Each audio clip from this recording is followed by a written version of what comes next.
All right. Well, good morning, everybody. Welcome to our super events, and then later on our agent IAP training for Super 2.0. We're glad to be with you this morning, and we've got a great team lined up here with Linda and Nancy and David.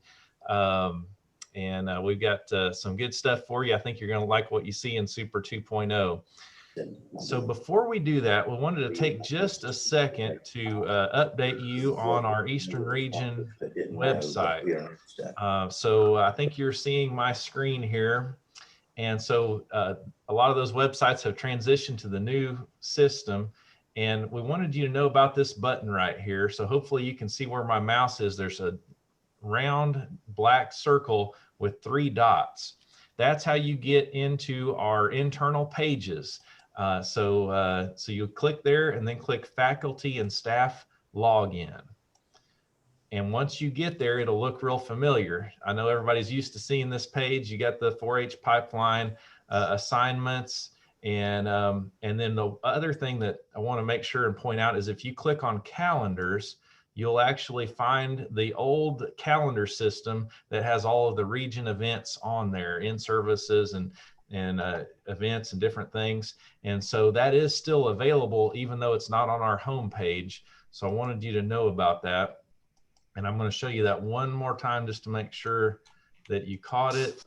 So again, if you just go to eastern.tennessee.edu, same old website, and then click that dark circle with the 3 dots and then faculty and staff login. That'll take you right into the internal SharePoint where we have all those resources available. And we've noticed a couple times that if you have the website bookmarked, occasionally it might take you to the old Eastern Region page. So you might just need to refresh or something to land on the new one. Maybe it's in your cache or something.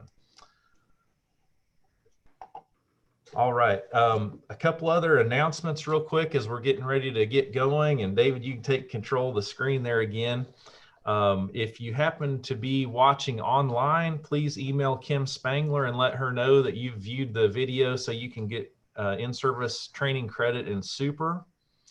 And we just as a reminder, we're going to start off with the Super 2.0 events training for everybody in the Eastern Region, all employees. And then following that, I think we'll have a break. We can take a break sooner if we need to. And then we'll have just the agents staying on at the end for a shorter IAP Super 2.0 training. And with that, I think we're ready to turn it over to Linda to get us started. Awesome. Well, good morning, everybody. It's good to see everybody. And on Monday morning, I told Ty earlier I was a little, I don't know, discombobulated maybe because I didn't work last week. And so I was trying to get my mind over it. So I want to welcome you to Super 2.0 events, which is now the new super module where we're going to do any kind of registration for events and different things that you have. So I've been involved in this because I'm on the Super 2.0 committee. And so I've been involved with this particular module from the very beginning. So we're excited that it's done and deployed and ready for you to use. So we want to talk about what we use this for, this module, Super 2.0 events. You can use this for any kind of county event, any kind of multi-county events. If you're doing judging teams, you know, we use it for all our judging team training. We use it for camps. We're going to be using it for in-service training. We use it for regional events, state events, anything possible that we can think of that we need to register people for, then we're going to be using Super 2 events module. So we will move on, David.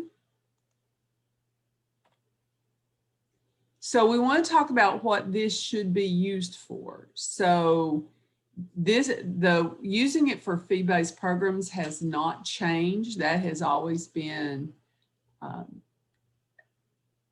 what we have asked you to do. So if you're doing any kind of fee-based program, we want you to put it in training events. See, I'm old school. I've worked for a long time in events. We are now asking everybody, when you do face-to-face events, we are asking you to put it in events, and that is for contact tracing. Now, that is why our program assistants are on here, because we've never asked them to do their classes in events or what was previous training registration, but because everyone is starting back doing face-to-face events, all of those now need to be put in the events module. So that's why we're doing this training, and we will all be willing to help you as you go through. This is a simpler process that you're going to see, but any face-to-face event that you do, you need to put it in the events module. You can use it for any kind of program, classes, events where you need a definite count. Use it for county events, multi-county events. We're not saying that every event needs to be in the events module, but we are saying that every event that is face-to-face for now needs to be in the events module. So any questions about that? Want to make sure everybody's clear. If you are doing a face-to-face event, it has to be put in the events module. Hey, Linda, this is Sharon Yes. Davis. I Yes. have a question.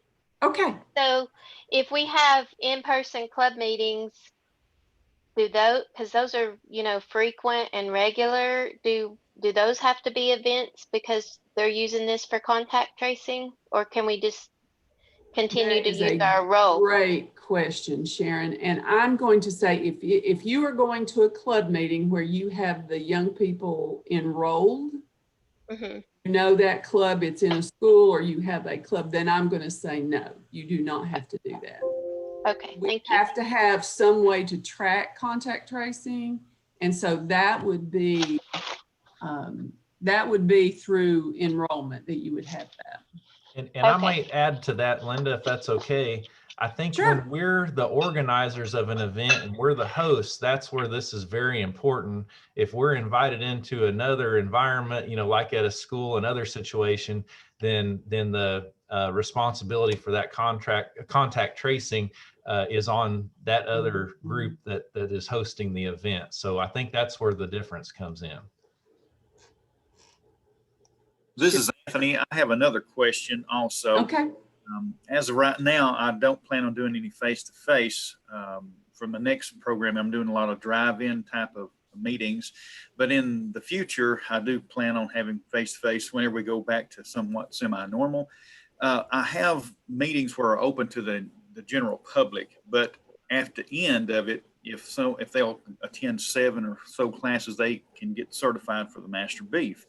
And at the time when they're coming, I don't have any, it's just open to the public, and then I have a roster and things of that nature. Can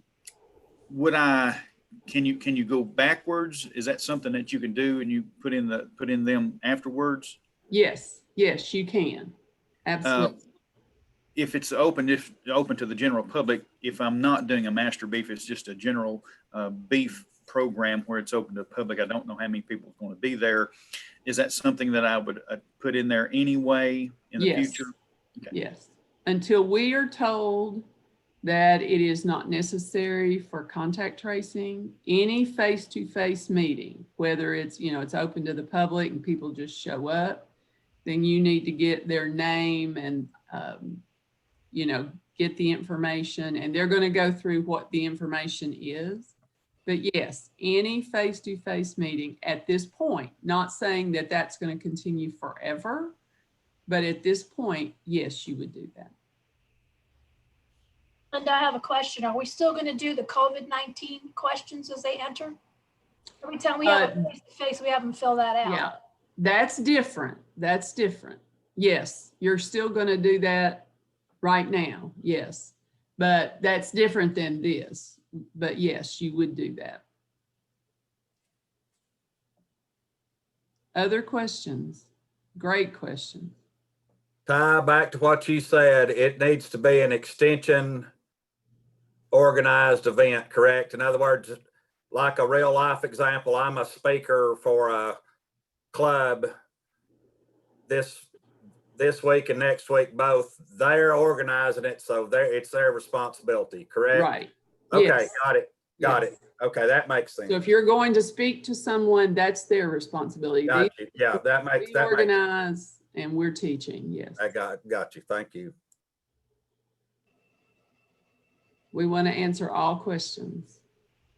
And I'll mention one more thing, because I think it's probably on Anthony's mind, and a great feature of Super 2.0 events is that we can change our own deadlines. And so if you have a deadline, but then you have more people show up, you can edit that deadline and add more folks into it. So it's very flexible compared to what we've had in the past. Well, and you can always set that deadline to after the event. It doesn't have to be before the event unless you need it. Like, we're not really doing food much now, but if you were doing that. Other questions, comments? Okay, I think this is somebody else now, right? And then I come back in. No, this is you, Linda. Oh, this is me. Okay. I'm sorry, David. Nancy has the next one. Okay. So the thing for you to remember, one is if you are going to register someone for an event or a session, which is two different things in this module, they must be enrolled in the super enrollment module. That has not changed. So that is something that has to be done. The great thing about the events module now is enrollment, events, and now delivery work together. So the greatest thing I saw when we did this development, and they're going to show you how to do that, is if you put something in events and you mark the people attended, then there's this cool button that says export to delivery, and you're done with delivery with that event. So that's really awesome. But they now work together. So all three of those work together, but but it is still, they do have to be enrolled in the super enrollment module. So if you are not familiar with super enrollment, we do have a training on TT&T, right, David? We have a training for super enrollment on TT&T, and we will all be glad to help you if you have not done super enrollment. Okay, now am I done? Thank you. All right, Nancy. Okay, thank you, Linda. All right, so the next screen, it talks about events, and this would be the heading that you will see when you go into the piece of events in Super 2. And when you look at that, the box there to the right that has My Event, Search Events, and Create Event, that would be the drop down under the Events tab. So those are the pieces that you would enter into on the next level. So within events, you can search events and you can self-register for an event. You can create an event that may be going on in your county or a multi-county group. Register clients for an event, and that could be individual and group registration, and we will talk about that. And then managing an event. So if you need to check attendance, who's registered, those kinds of things that you can add individuals, and just to keep track of attendance, and then export to delivery. And we'll share some information with regards to that as well. Then this would be the screen that you will first see under events. And this is the search for an event screen.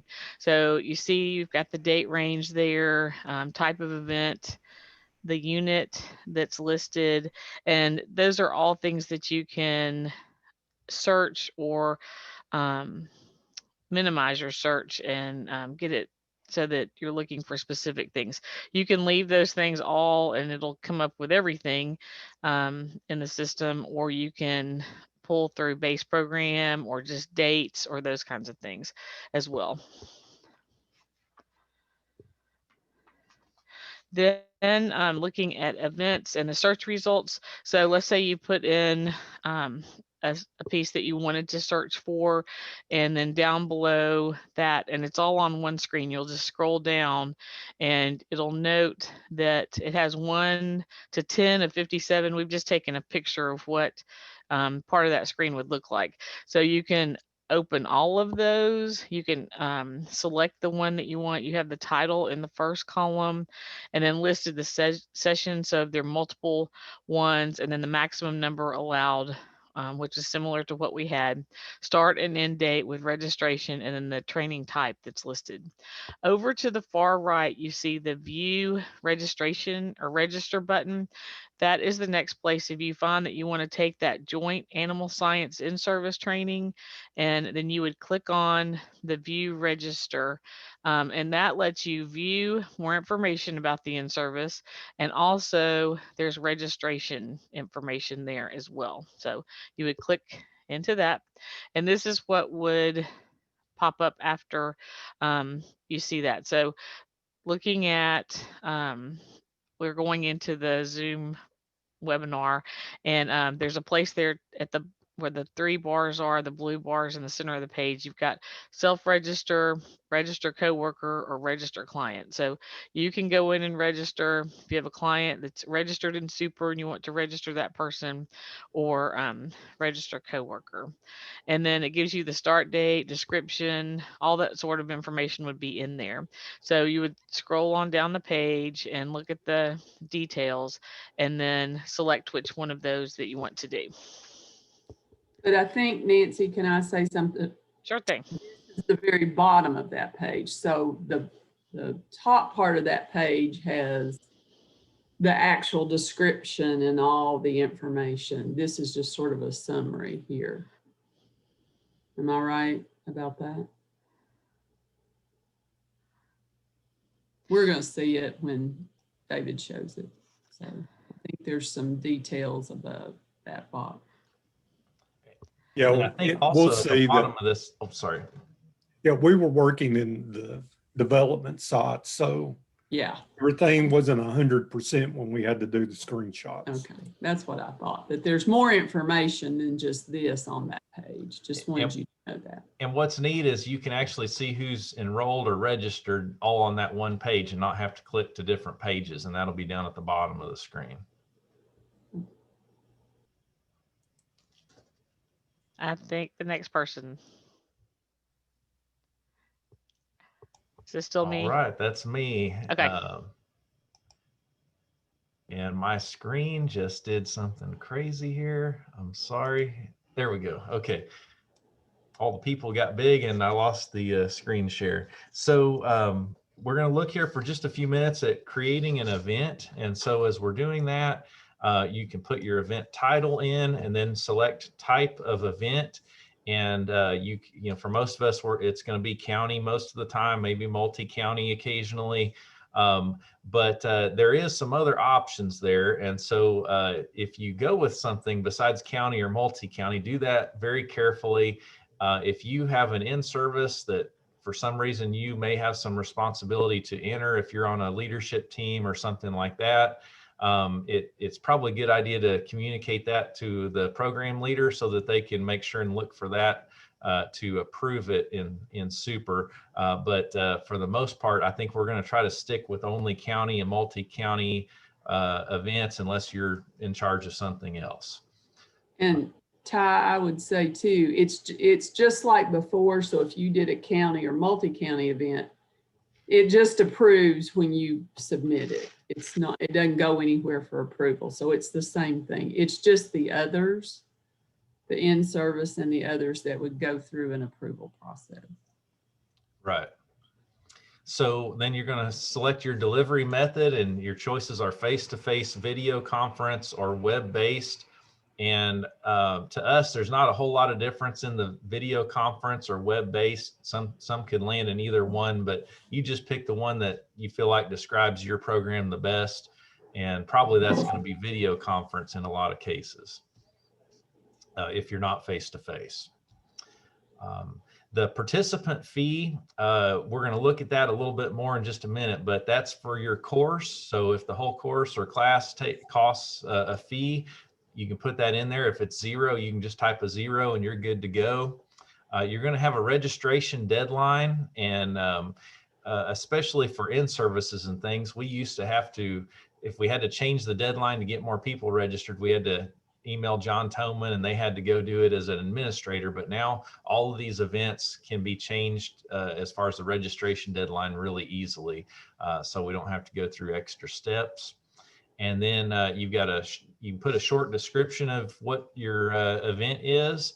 And then there's a funding box. And that funding box is totally, it's not required. It's just at your, it's for you to use if it's helpful to you to make some notes there about where your funding is coming from. If you have some sponsors for that event and you want to put that in there and that's helpful for you, then that's great, but it's not a required box. So you can leave that blank, but all the other ones have those red stars, and so they are required.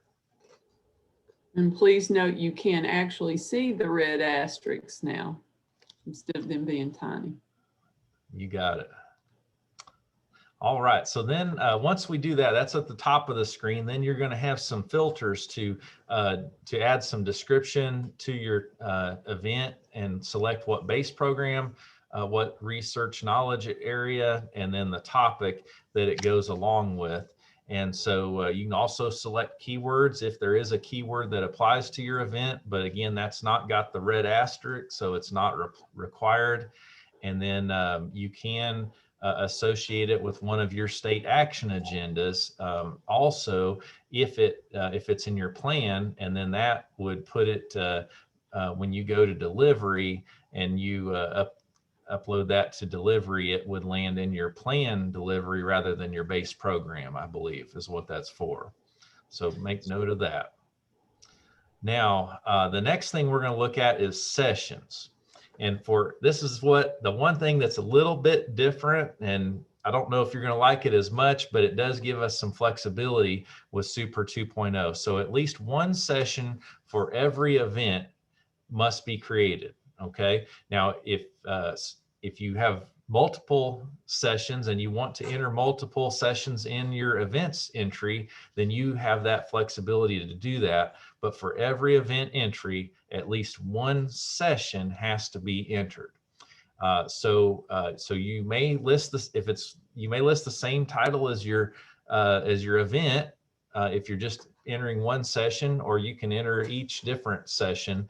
So for folks that are doing a multi-session class, you may have a different title for each one or a different topic or subject, and you can enter those.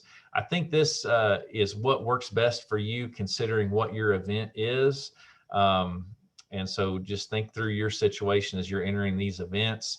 And so for some sessions, you may have different enrollment numbers. And so it gives you a chance to put your maximum enrollment here. And then it starts a waiting list after that. If you raise your maximum enrollment, it will automatically move people from the waiting list into the event. And so, so you do have flexibility there, kind of like that registration deadline. Now, for participant fee, this is anything above what the original event cost was. So if you put in, if it was a master beef class and you're charging $100 in that first events page that we were at just a minute ago, and that includes every session, then you just want to put a 0 for participant fee because you've already accounted for that.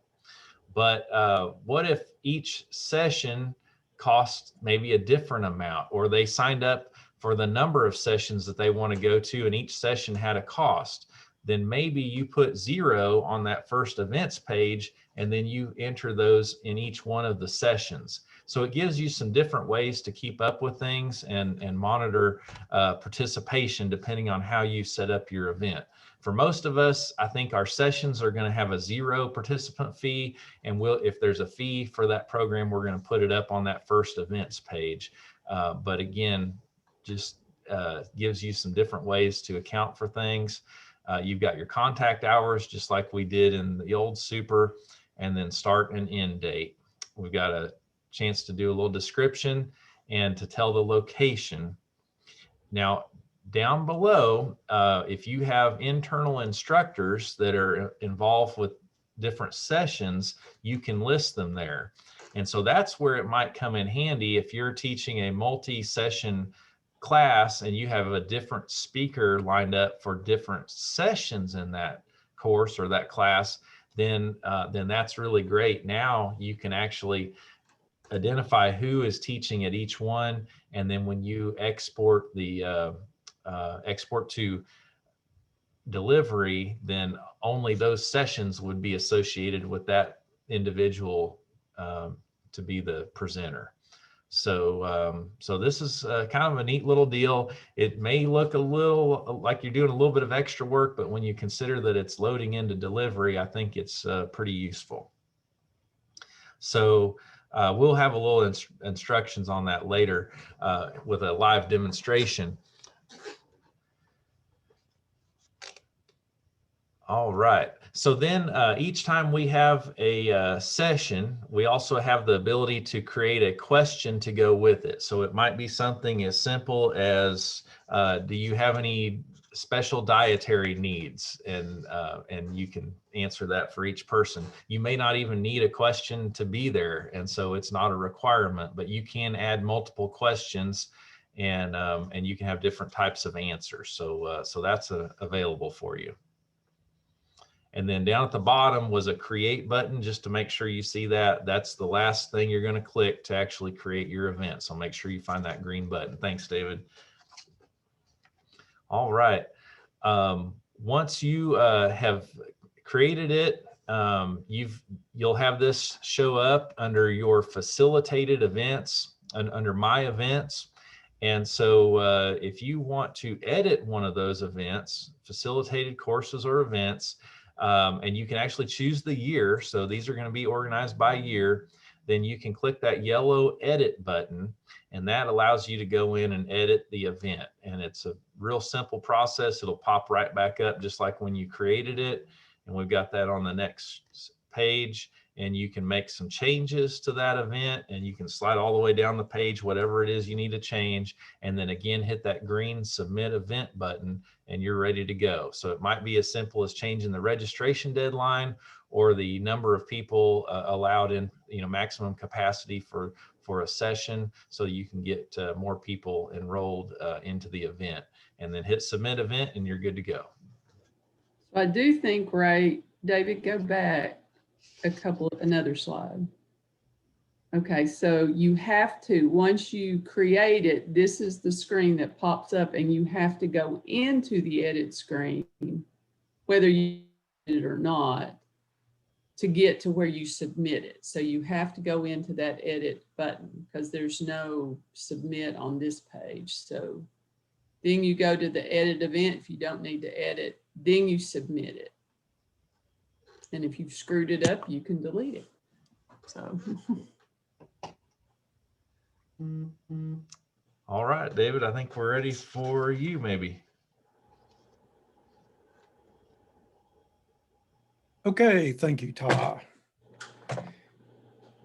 We're going to go through some screenshots, and then I think at the end we can come back and actually put something in and go into Super. We'll make a play event, mess around with that a little bit. We're going to keep going with the example that we have created already, this test event that we started with. I've got a few screens open at the moment. Sorry, just.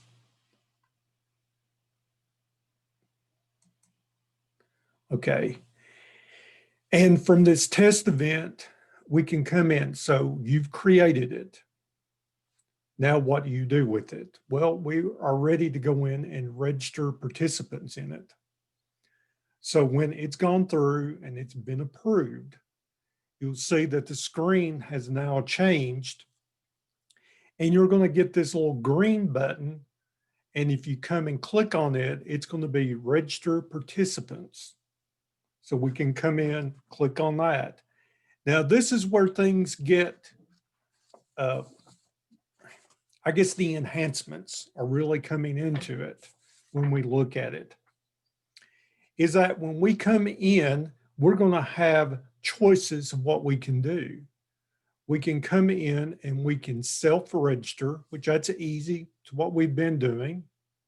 We can also come in and register a coworker. That's a really cool feature. So, oh, I don't have time to do this, go do it for me kind of thing. You know, I'm about to miss the deadline. But where we come in and see the power that starts to come in from is registering the client. Now we can come in and we're going to look at it from a real basic standpoint right now, is that we come in, register the client. We can then import a client list. We'll get to that. Or we can select from an enrollee list. Okay, that's one of the, where it's in your county. Okay, so pulling up your entire list from the county, or being able to come in and search for a particular name. That might be a first name, that might be a last name, whatever. But come in, use that select. You have your people that are going to be listed down below. You select the person that you want to select. And then you're going to come and get a registered client. And when you go in and click the green register client button, you're going to get a confirmation window. Are you sure you want to complete this registration? Okay. If this is not a group registrations and all the questions, you know, have to be answered, you click register, boom, you're set and ready to go.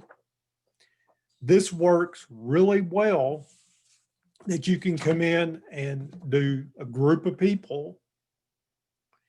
And it works well too when you don't have those optional questions.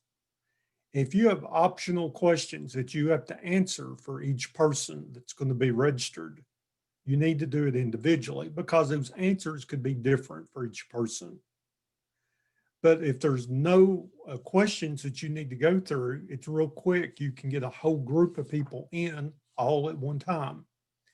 When you click the register button, you'll want to look for the little green check mark that says you successfully registered the person or persons for what the event is. And then it will tell you if the session's full, the participant will be added to the waiting list. We'll work through this. We'll do a live example in just a minute. We can also come in and import a list. And this is, again, the disclaimer comes about when you're doing multiple people at one time. Answering those event questions is not going to be available. But they have to still be completed. So when we do the import a whole list of people, we have to think about, okay, if there are optional questions, this may not be what we want to do. We need to do them individually. But especially if there's no questions like that, you can come in and based on the different groups that you have in your county. So we have the club and group data. We have the different types of enrollment groups. When you think about the awards that we can come in and put in, the projects, you know, those type of things. When you can find that common denominator, you can pick that, assign which particular one it is, and get the list. And what it will come up, it will populate that entire group that you've picked from. Now, when you pick that group, it loads up the entire group, but you don't have to enroll all the people in that group into this event. So it brings them all up, and then it's where you can click and choose, either do a select all, and then, or you can click them individually, And the ones that you select, it's going to turn blue. Pick the ones that you want to register in this event, and then click down at the bottom, the green register client button. And that will register all of those people that you've selected into that event. So the key in doing these import a client list is that if there's a common denominator that you can find, you can pull all these people, have a whole list, and pick and choose who you want from that list to be registered for that event.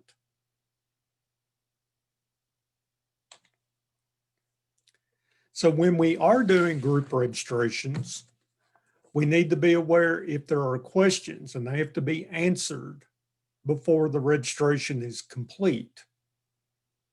Okay, they're a requirement. So if possible, if you're going to be doing group registrations, it's going to be in your best interest to avoid questions. If this is an event where you need to do the questions, instead of trying to do it by the group, you would just need to do it individually.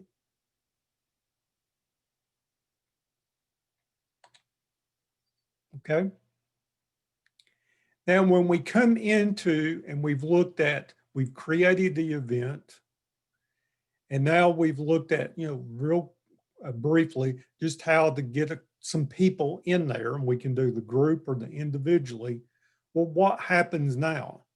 Well, we need to look at how do we manage the participants in that particular event. So when you come in and look at your events, and we're looking at the facilitated courses, the button that looks like a clipboard, that's your manage event participants icon. So you're going to click on that. And this is where the magic begins to happen, is that after you've done this event, you've got your people registered, you're going to see up at the top that there's going to be a green button that says export to delivery.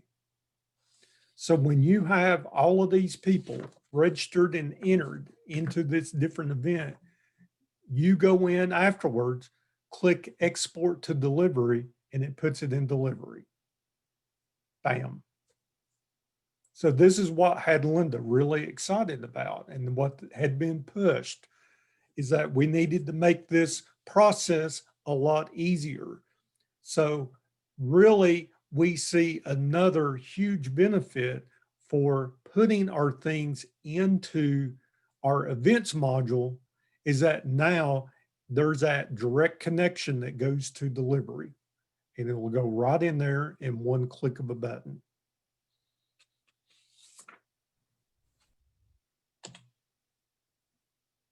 Also, when we come into our managing our event participants, as we also come in, look on the screen, we're going to be able to come in and do a lot of the management part of it, like we've been able to do before, is thinking about, did they attend, did they pay, et cetera. So the first part we'll come to is the paid part. So if there is a registration fee that goes along with this, we can come in and mark everybody that they paid. We can go into different people. Yes, they paid, they've not paid, et cetera, et cetera. Now this is, only you need to worry about this if you have a participant fee. If you don't, you can keep on going down. But all of the paid part of it, when thinking about did they prepay or did they need to pay at the door, whatever, you can do that and be able to run these lists out. And then at the bottom part of it too is looking at being able to come in and add a participant to a session, basically right there on the fly. And coming in, and what we look at from an internal standpoint, from in-service, did you sign up for a session and did you get marked attended? So that's going to be listed under this manage the event too, where you keep scrolling down and look at where you can mark individuals as being attended or not. You can mark them all in one click of a button instead of having to click the check marks. And if you've ever had to do that for a lot of sessions, you know those little check marks were awful small. And as you went down the page, make sure that you get them all. You can also come in and you can unregister a person for the event or that particular session. So if Angie, in this case, wasn't able to attend the session, you know, she told us that, we can go in and as the facilitator can come in and just take them off of it completely. So we have a lot more options within this that we can do than what we've had before. Let's look at the last thing from within our events, and we're looking at being able to view a roster.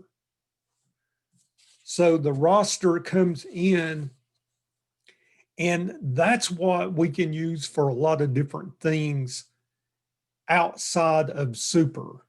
And a couple of examples that come to my mind is that when we click that view roster, it's going to have the button right there to where we can export it to Excel, quick and easy.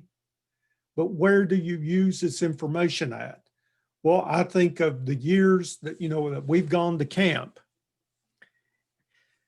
When we have this information, is being able to come in and, you know, well, here's the list of boys and here's the list of girls. And again, being able to sort that within Excel, being able to have this alphabetical list, you know, have they turned in their 600A form? Check. Have they had their loss check? Check. You know, have they given us their luggage? Check. You know, those type of things. Well, you already have that information in Super, and it's just bringing it out into Excel to where, okay, these are the lists that I'm going to need to, you know, print a copy of and have on the clipboard. You know, this can be your registration sign-in sheet. You're doing co-parenting. Okay, here's the people that have pre-registered. Export this to Excel, have it to where you print it out, you know, make the line height a lot larger to where they can sign beside their name that they actually came and showed up at the session. So there's a lot of different things that we can do with this information once we have it in there, and then we can take it into Excel. We can even do more things with it. Let's stop here and see if you have any questions back from where Ty started to where we were creating the event all the way through to managing the event.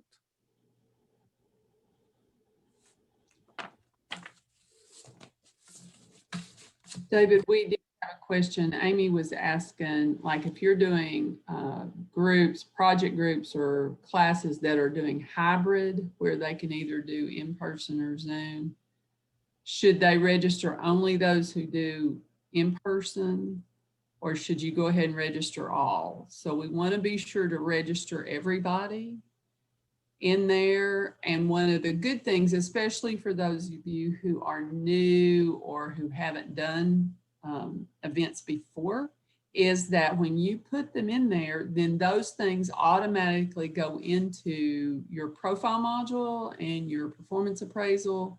So we would want you to go ahead and register everybody, not just the people that are face-to-face. And then also if you're doing something like, I know we've had a FCS agent who has done some virtual event, and then they also did it face-to-face, same class.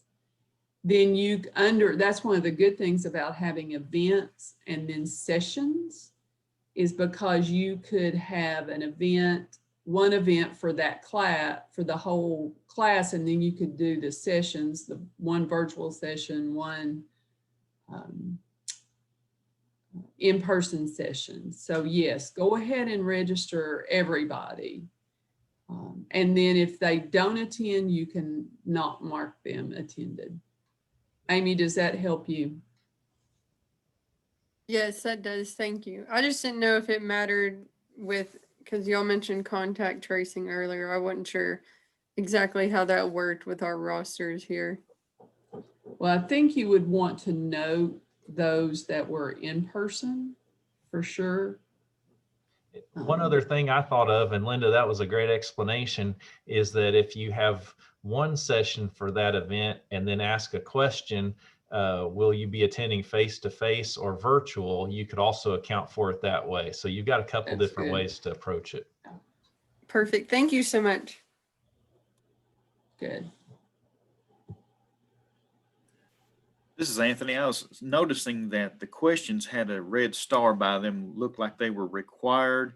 And David had mentioned about trying to import where you didn't have to use questions. Is that still going to be something that we have to do one way or the other? Questions are not required.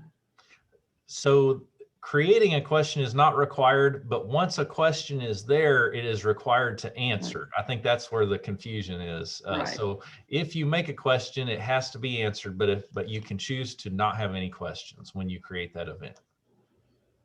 And I think too, it's like before, if you ask a question, you have to give an option that every person can answer.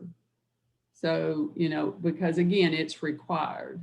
And then the other thing that you will see, and I think, David, you may show this when we do the live thing, is that like if you create a question, one question, well, if you create a second question, you can't delete the first question. So that's a sort of a thing in this new system, but questions are not required. Just if you do one, and you can do multiple questions if you need to. You know, like when we do Congress registration, there's multiple questions. On the screen that you're seeing right now, if we just click the red trash can, we would delete that question and you would have no questions then. So it's, And you open it from the little drop down. So if you don't even open event questions, you won't see this. Right.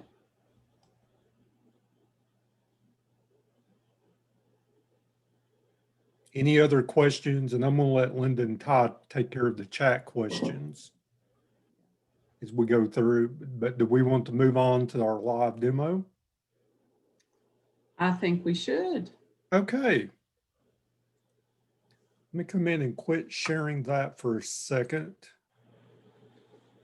All right. Glad to be our example. We're Pardon? glad to register you're a volunteer in the Eastern region. Whoops. I need to get out. Here we go.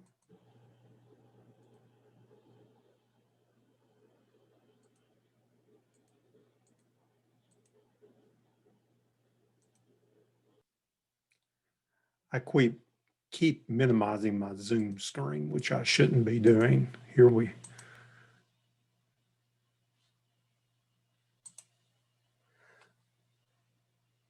No.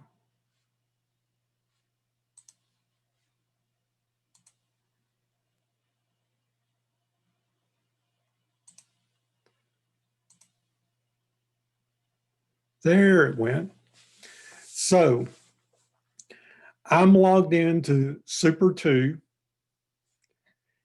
And you'll look here up at the top and we're looking for events. And we click that drop down and you'll see where we have my events, search events, and create events. So if we click on my events, you're going to see the 6 boxes. And again, as you have created things, you know, there will be things in here that may or may not apply to you. If you want to see the things that you individually have registered for, you can click that icon. The events that you are facilitating, those are the ones that you created. The instructed events are the ones to where you're listed as instructor. Then the ones that have been completed, so that's what's going to show up in profile. If you're in an approver status, you'll see that there. And then being able to view your clients in events, you'll see that. We're going to come back and we'll look, let's look at the search events to start with. And under the search events, it's similar to what we have seen before. Again, if you have everything open, it's sort of giving you those options to start with, but you're going to have a date range, and it's the date range default will be 1 month, and it starts from today and it goes forward 1 month. You can change that date range to be more narrow or even wider, whichever one that you want. And then you have your options for there's your event types, what you're searching for, what unit. And again, this could be from the region, but as we come down, you'll see that your county names are also listed under unit. And then you can, again, keep refining the search even more to what the status is, to where is it approved, in process, new, proposed, all of that, what the base program is, and realize that we have expanded this from what it started to be, because it's not just extension using super, but it's UTIA using super now. So you're going to see the College of Vet Medicine, research, and the Herbert College of Agriculture listed here too.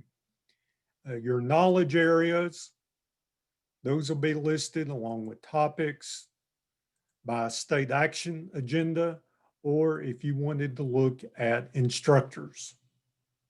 So you can refine your search by any of those items or any combination of those. Sometimes if you refine it too much, you'll find out that there's nothing left to actually come in and do it, to do anything with. Okay?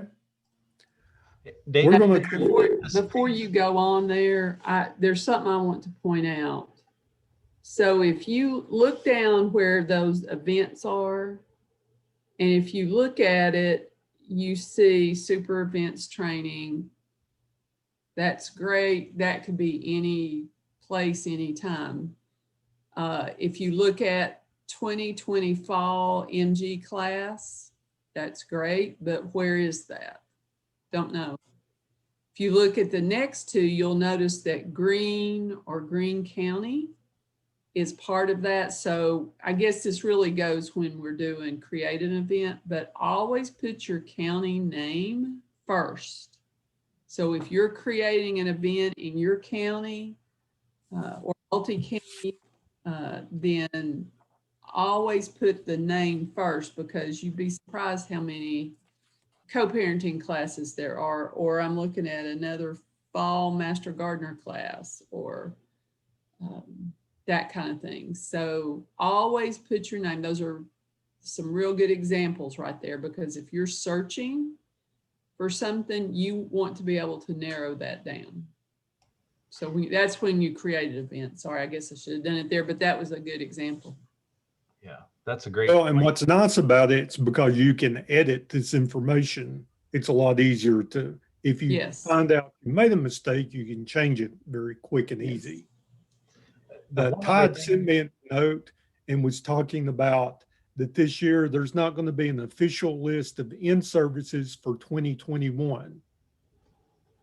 So an agent is going to have to come in and they're going to have to search super for events to see which in-services are available and where they're located and how you register for them. So how would you do that? Well, let's just see what, let's go in and start January the 1st of 2021. And we'll go to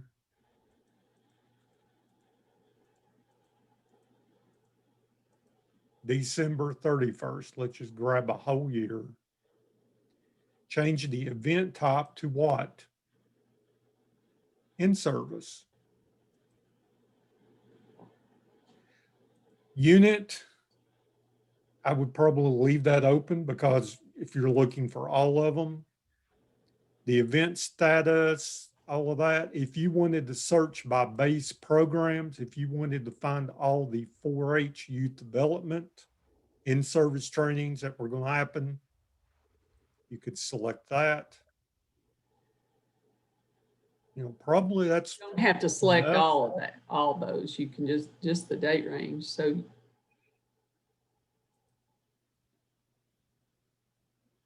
But when I come in and click get events, it's then going to show me the events, in this case for 4-H youth development based program, that are in service. And David, down at the bottom, you can show more than 10. I don't know if there's more than 10 entries. I don't but think you so can in this show- case, because there's not a Yeah, next page. But you can change the number of entries that you want to see.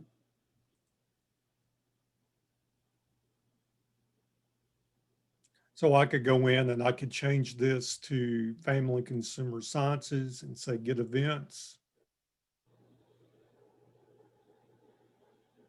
And we see there's 8 pages of those. Wow, that's a lot of events. So I can change it to all, and then you would have to go in and click on this and, you know, look at the information and, you know, where is it, who's it for? And you can refine that, like you could go back and click Eastern region, and I mean, there are ways to do where you don't have to see them all.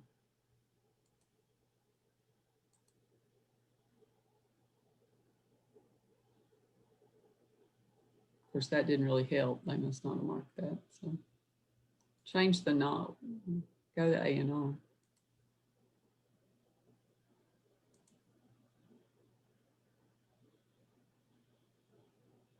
They must not have marked region when they did that, because when they did them, because. No, it doesn't look like it. And then you can also, David, show them those arrows, see me pointing, arrows where you can like do the start date or end date. You can do by time. Oh, No, down where you've already searched, the little arrows at like the title on the,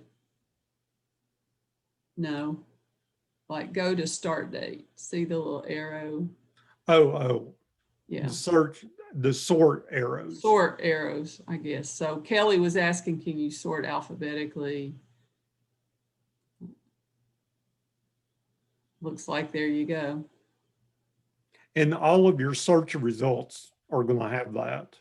Yeah, So your participant list is going to be that's the just same for way. people. Yeah.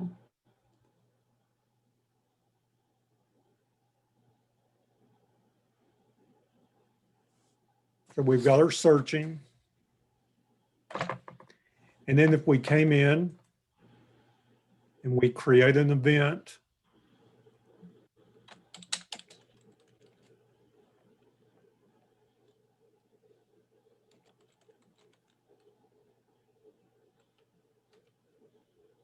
we would pick the top. I'm just going to say county for right now. Delivery method. You have 4-H camp, face-to-face, video conference, web-based. And we said, you know, the difference between those two. Yeah, we'll say web-based or video conference because we do a lot of Zoom. There's no cost to it for this particular event. The registration deadline, we're going to make it on Halloween, and you pick the time. So you're picking the date and the time right here. It's going to default to the current time on the computer when this comes up. I'm going to say, no, I'm going to make this at 5. And if you click on the numbers, you notice it gives you in 5-minute increments. So I'm going to say 5 p.m. And it's just by clicking on those, it's going to give that. I can click back on the calendar and notice it's captured that information for me.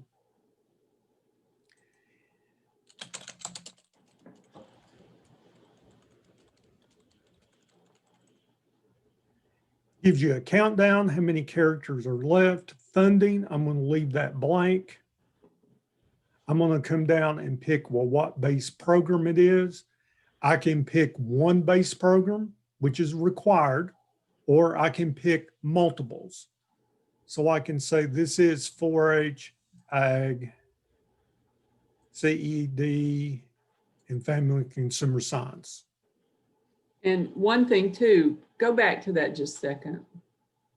For those of you that are county directors, notice too, there's executive administrative if you were doing something with that. We've gotten in to include that as well.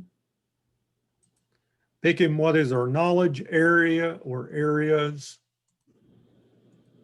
And don't I'm just get gonna that. pick just pick a couple of those. Yeah. What's the topic?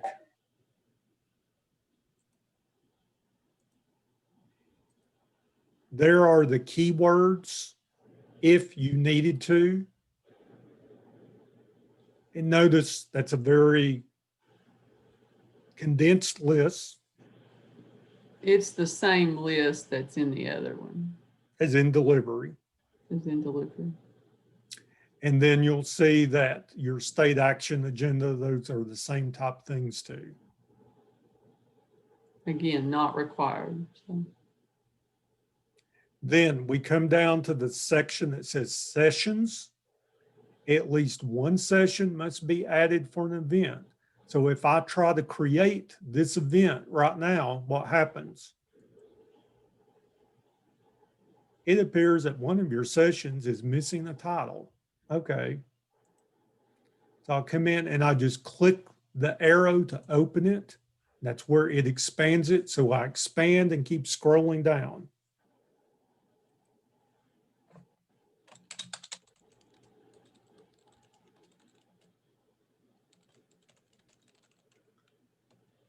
Maximum enrollment 300. No fee. 3 hours. So it looks at there's today, and it's got that little half triangle, shows you what the current date is. I could pick today at 9:30 a.m. Just click off of that.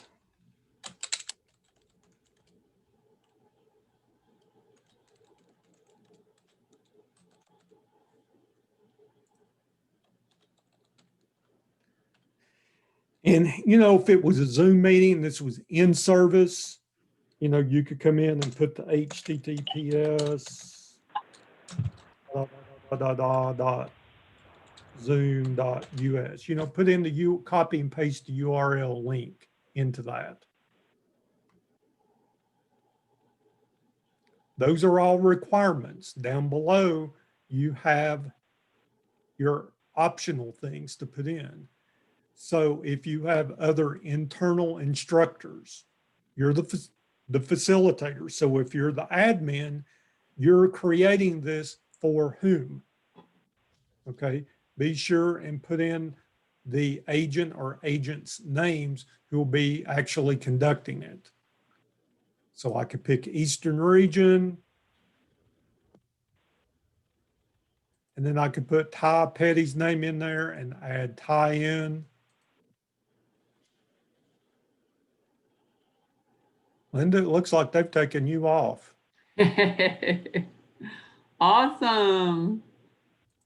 Well, you know, I am mostly retired. And you can pick people from different counties. So I can come down and I can pick Hamilton County, and I can pick Nancy Rucker. Okay. In external instructors, those are people who are not extension employees.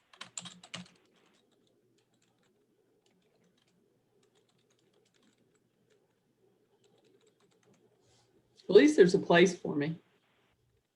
No, I can do that. Now at this point, I can come down to the bottom and click the green create. So going back to Anthony's question, this is where I can stop at right now.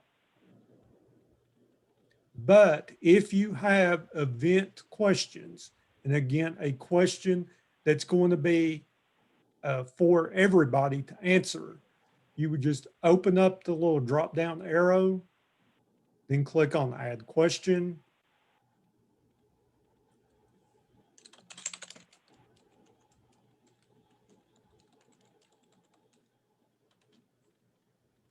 Type in your May question, not have questions, you know.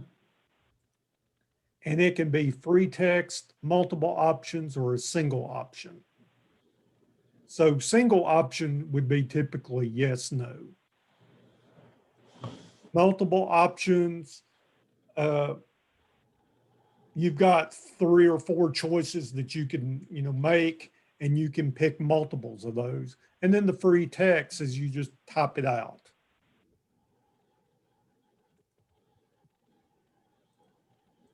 So if I put single option, answer options, yes, no.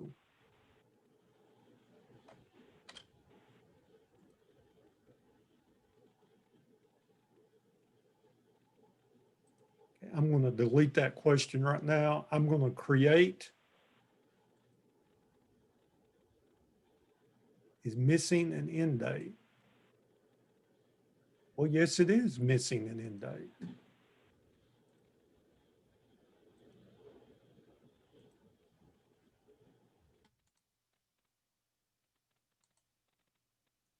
says, okay, do it, create it. Then it comes back to this edit event screen automatically. I think this is something it wasn't doing in our development side, which we had talked about. It takes you straight back to where you can then edit the event. You can make any changes, but what you're really looking for is that button that says submit.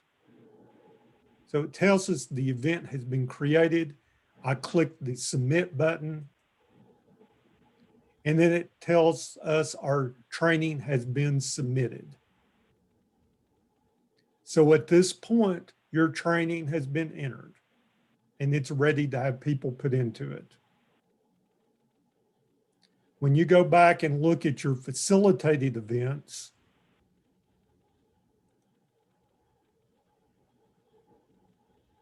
I come down and I'm finding my ER test event, just what I created. One thing that we had asked for, and we said we need that duplicate button, because there's a lot of events that we create and they're the same thing as before, just maybe a different date or a slightly different change. I use that one personally a lot. But what you're looking at is coming over, again, finding it, and you'll find those same buttons that we talked about before. The yellow button being the edit event, that takes us back into it. We forgot to put Eastern region. We forgot to put our county name. We, forgot to make or put, one of those changes to it. We can do that. David, before you go on to that, you could have done, because you have the ER test event, so you have one session that was morning, you could have just created a second session that was afternoon, since we're doing that. And it's just one event. I would edit the event. Yeah, which you've done there. That's a really good example, right? Because you've got the WordPress training, you've got one event, but you've got different sessions. So either way it works. Yeah. And really it depends on how you're conducting your events. Yeah. You can go to the green button that has the register your participants. There it is. That shows all the stuff. There's all your information. Populated your facilitator information automatically. gave you your information about your instructors, names and all that. So I can do a register self. And when I do register self, it just opens up and you have to register for your each of the sessions. There's my morning sessions. I can self-register. I'm done. And it says, okay, I was added to that. It will also give you information to where I can add what I registered for to my calendar. Another nice thing from an internal standpoint. You can do the same thing with a coworker. You just need to know where they came from, Eastern region, who it is. I'm going to put register Ty for this.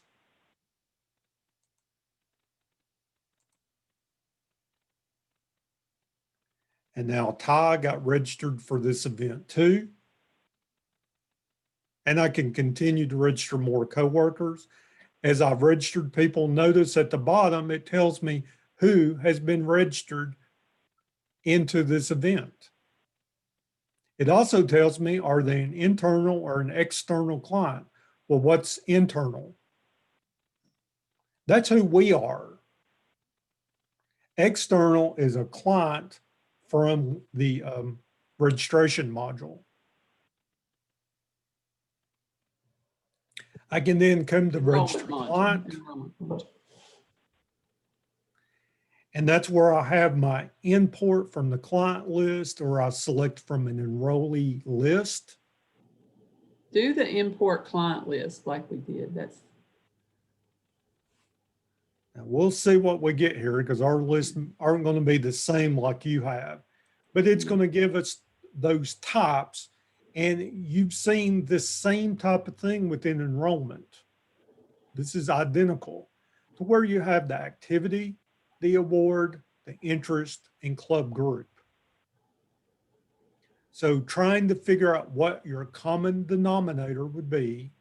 And we have a lot of club and groups in most of our counties. Those are all of our 4-H clubs. But by picking the top, then I can come under the assignments and it's going to have who is in that group.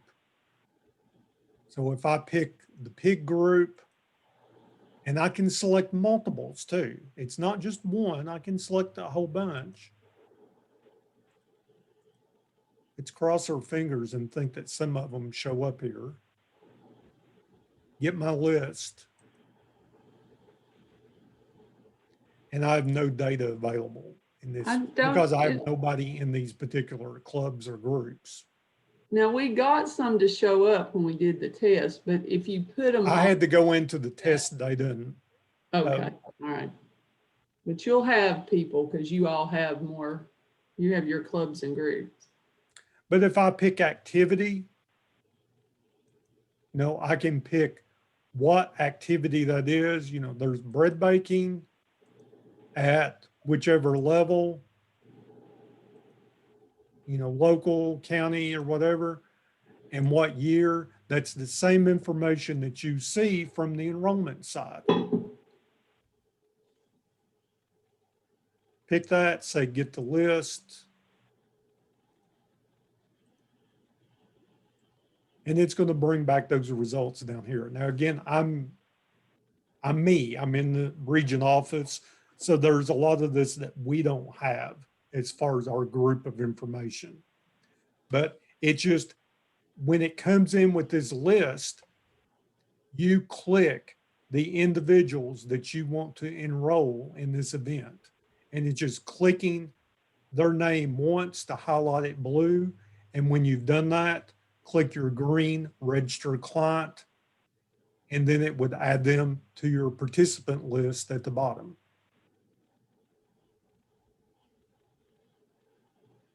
That's like, I think that would be really good, like in 4-H, if you were doing, like you were wanting to invite people to public speaking, or you could bring up a club, you know who the, or you could search for each one. young person, but you could bring up the club and click the, 6 people that you said could come to the county contest and register them all at the same time. I mean, this is going to work for a lot of people. Like, let's say that you're going to register people for an FCE event. You could pull up the list of all the FCE members and then click on the ones that you wanted to register for a particular event. Same thing with ag. Well, we're having this beef meeting. Well, a good place to start with it may be, oh, well, I've got a master beef producer list that I've kept. I can come in and select the master beef producer list. Here's all the people. And then I can select the ones that I want to, that have already signed up or planning to come to this event. In the same line of thinking, when we click on register a client,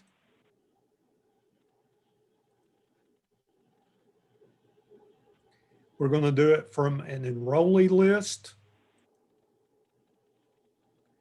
And then where I'm pulling these from, it's pulling them from my Eastern region list.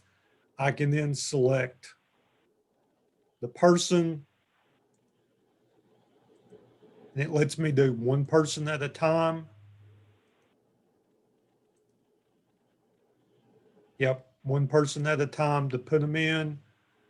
Again, verify the session, click register client, register. And then as I go down to the bottom, it would show that yes, Angie Beatty is now an external client registered for this particular session. And she's shown external because that's our volunteer list. Yes. We didn't pull her from an the- employee part within Super. And I can just come back in and repeat.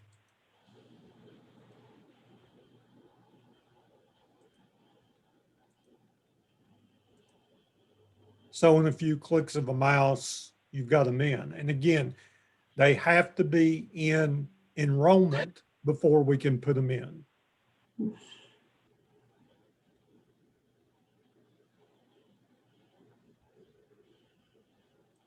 Questions or anything else we need to talk about here?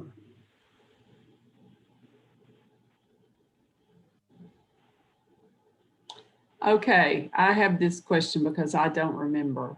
So David, you, Ty, Nancy might be answering, but somewhere we get an email.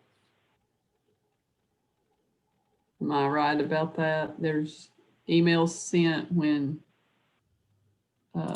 Yes. That's correct. Okay, so can you remind us of that? I can't recall it on my brain right now. If you register for something in Super, you should get an email after you've completed the registration for like an in-service or session. If someone, when David would add me to the instructor list, then I got an email saying that I was added as an instructor list for that event. So there are some emails that follow up if you're adding other facilitators, instructors, that sort of thing, with regards to that. Yeah. And so when the email that I in, received when David added me on, it says it's from David Yates, and it says to view details about this event, please visit events tab, select my events. And in the title of the or subject line, it says you have been added as an instructor, and it gives you the title of the event. Yeah, there it is, David. Yeah, so real clear. When you come in and you changed it, the event has been approved. Individuals may now register. And then when you have been registered for an event, it's going to give you this confirmation screen, and that's going to be a Outlook file that you can come in and run, and it will add this information into your calendar. So one thing here, you want to make sure that when you create your events, like for our internal Super registration, things like that, or super events, make sure that we're including that Zoom link into it. So that will be there in your calendar link. So instead of having to go back and find things or whatever, it's all right there. So Kim is saying, she's put this in the chat. What I'm learning as I mark attendance this morning is that you not only need to register for an event, but you also need to register for at least one session. If you don't do this, I don't have the option of marking you as having attended. And Angie said she got her email when you added. So Kim, you want to say something about that? Yes, I started marking attendance and I only had 43 people mark them as being present, but there were over 100 signed up for this. So I tried to figure out what it was. And I noticed that when I look at my 100 and some odd participants, I can mark them as being paid, but not attended. And the ones that show up as where I can mark them attended are those that say they are registered for the super training. If it says not registered for any sessions, I don't have the ability to mark them. So what that says then is that those of you who did not register for the session, so that's, I don't remember that we had ever discussed that, but that's why we learn. So if you did not register for the session for today, if you just register for the event, you need to go back in and register. See, it says register.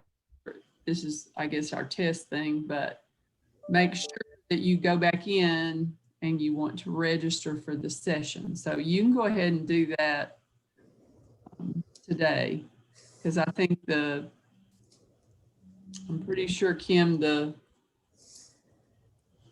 registration deadline was later, or if it wasn't, you can change that. Yeah, I think we put it for midnight tomorrow night. Okay. Well, let's look at this. If we go in and search for events, Yeah.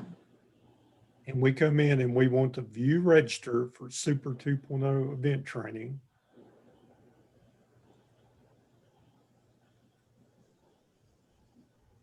you scroll down and you want to self-register. And again, you can see who's there.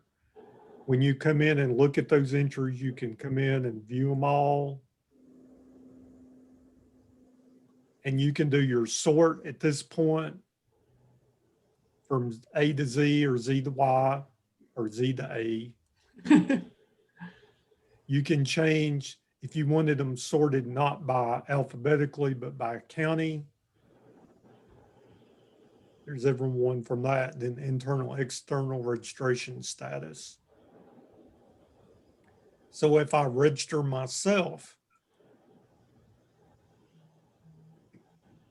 you've got to make sure that that session is marked as with the checkbox and then the self-register. That should add me to this list.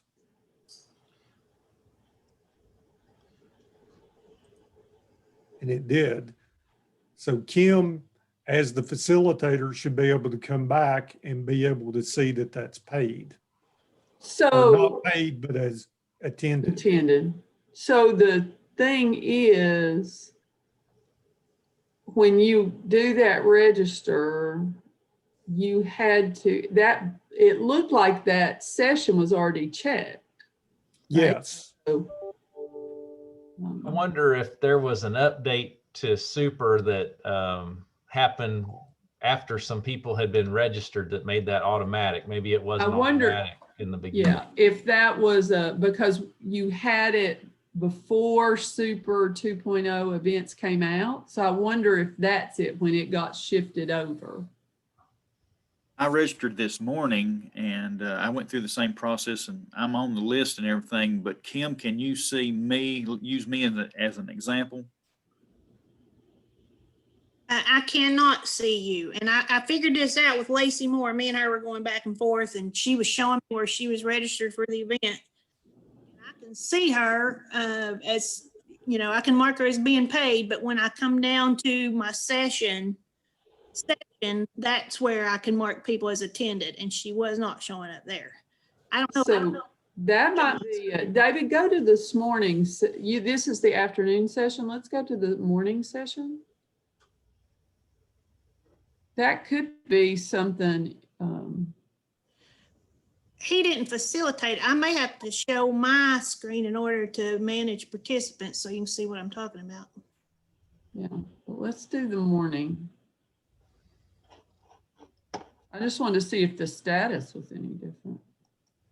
Because it says registered status. So if I self-register, See, it's putting me in as a check mark. Now I would, if that wasn't check marked, I can see that being a problem. yeah, but it automatically shows that. And it may be people that registered in Old Super. It could be. I'm thinking that's probably the issue. So I More think so- that is, I think that is the case because I had registered, this is Lee, Knox County. I had registered in the old system, but it didn't show me in the list, but I just updated that. And that's because in the old training registration, there was no session. Yeah. I guess So the thing is, how do we need to figure out how we fix that. Well, I can go in, I've written down everybody's name that's not showing up, and I'm gonna go in and register them today. I guess in the future, we just need to make sure that that's checked. Well, it defaults to that. So Anything new that we're Probably creating defaults. yeah, So I it think should be that's just probably a move from Super to Super 2.0. Okay, Shouldn't be an issue moving forward. great. Now, it would be an issue, I guess, because you could check sessions or whatever, but for one session, it defaulted to that. Okay, because we want to make sure we get everybody registered. Right.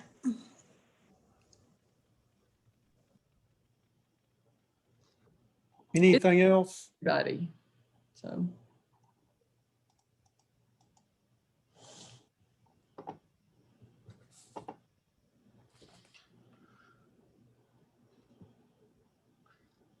So hopefully any events that you had entered already for 2020 did come over to Super 2.0 events, but there may be some that fell through the cracks that didn't come over. So Kelly Grant figured out that she was missing a few events. And so we're going to try to track that down and let the super development team know what's going on and see what they say. But if you do come across something that doesn't show up and you think it should be there, feel free to reach out and let us know, and we'll see what we can do. Worst case scenario, we may have to recreate the event. And moving forward, it will work fine. And we had a question in the text chat, but just in case you missed it, it's a good question, and you'll see this. If sometimes you register for an event a long time ago, and then it's coming up and you can't remember if you registered or not. When you go in there to an event, if it only gives you the option for a register coworker or register client, and it doesn't show register yourself, then chances are you're registered, and you can just scroll on down and just make sure you see your name there to confirm that. So don't panic if it doesn't say you can register. And who knows, one of your coworkers might have even registered you because they knew you were supposed to be in there and it was getting close to the deadline. That actually happened to me just this last week. And it should show up under that screen under my events. It should show under your registered events. So yeah, that's probably been easier. Yeah. And you're going to get an email when you register for an event. Yeah. Us as extension staff members. So how do you unregister? Let's say my secretary got sick and I've got to keep the office and it's day right before the event. How do you unregister? So to unregister for an event, If you come into events and look at my events, it's going to show you your 6 tiles, view your registered events. I'm just going to say show all. Here's my test event that I registered for. I can come in and I have my little icons over here to where I can come in and I can register, more people to it. Remember that our self-register is off here. So it shows me I've already done it. So I could register a coworker or register a client. Or I can click on my yellow icon, and I think this should be the place. There it is. I can unregister for the event. Now notice, because we've had the change in events, if there was an event that had multiple sessions, you could unregister for one of the, let's say there was 3 sessions to this particular event. You could unregister for just one of the sessions, 2 of the sessions, or if you unregistered for the event, that's going to take you out of all of them. Is that right, Linda? As I understood it? Yes, it is. So if I wanted to take my name off of this completely. Yeah. Are you sure? And it takes it off. So now I'm not listed here. Hey, So David. Go ahead, Amy. I was just gonna say, just back on that same page where you could unregister, I was able to add a session for this today, so that Kim Spangler didn't have to go back and register me, but it did let me go back in and add this session real easy. Good. Did you register before training registration switched Yeah, up? when she sent that first email out before before it shut down. I think that's where our problem is. Right. I think that's what it is. Okay, good. Good question. It's going to be a learning experience for all of us, but it's all on one page now. Yay. But you could also, in the same respect, you can unregister a client for an event too. Little Johnny came up and said, well, I don't want to go to day camp. My friends aren't coming. Well, you can go and find Johnny's name and take him off. Go back to that screen with the 6 tiles. Yeah. Go under my client events. I think it was in the PowerPoint. So we may need to go back to PowerPoint where it showed that.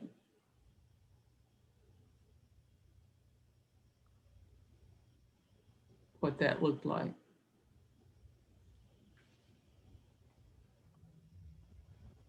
I'm trying to find the slide. It's toward the bottom.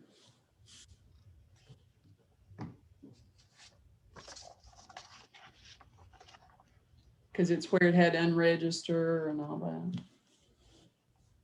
One thing, when you all do this, you can always delete events. So you may want to go in and create some and try to register some people, and then you can always delete them. It's like any other computer software that, the more you work with it and try it, the easier it's going to be. And if you do find things that are issues, just let us know and we can compile those and send them to the super team. There we go.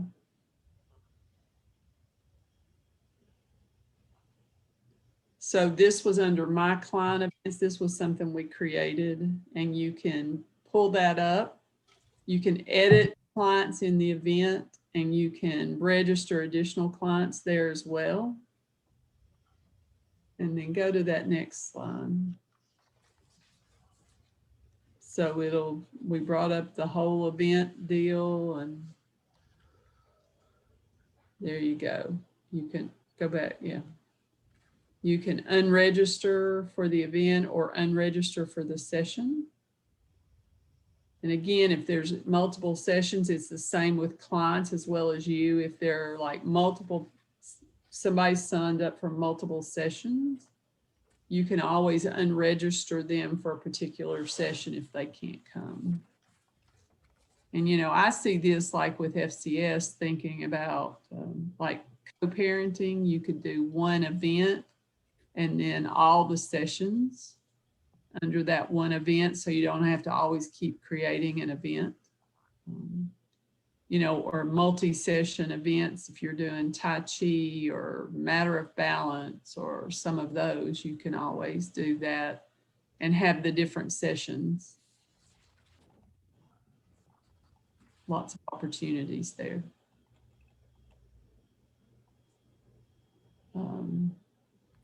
One of the things to look for is that once the event is completed, everybody, you want to go back and mark participated for each session. That's what Kim was trying to do, is get it for this session, because you have the event and then you have the session.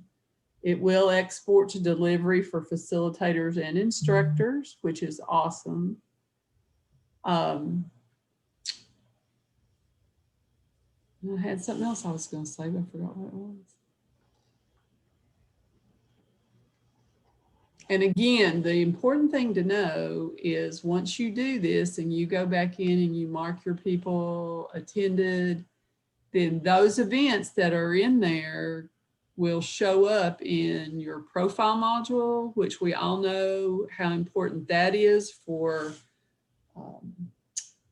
keeping records of what you do and, you know, for promotion. And also then it shows up in your performance appraisal. So you don't have to go back and look for all your sessions and classes that you've done. It just makes it easier to put them into the events module. Linda, what happens if we're showing did not attend an event that we did attend? Great. That is a great question. And this is something you all will want to do in this next month. If you attended something and it's not showing that you attended, you want to contact that facilitator. It's the facilitator and have them mark you attended. Thank you. It's, you know, it's just something that we're trying to get all the people who are doing it, the specialists and everybody, to realize that. But I'm guilty too. Sometimes I forget to go back and mark, you know, things that I've had. But this is the important time to do it, so it'll show up in your performance appraisal. So go back and look at your events from 2020 and make sure those that you did and registered for and completed. Yeah. So you can look at your registered events versus your completed events. Right. And it will tell you who the facilitator is, and that's who you would need to contact. Now, look right there. It says, David, on the title, Delivery Training for Regional Personnel, no sessions registered. So that also could tell you something if you did not register for sessions. Well, that's an old one that came over. Well, I know that, but I'm just saying, yeah. It said that there, so.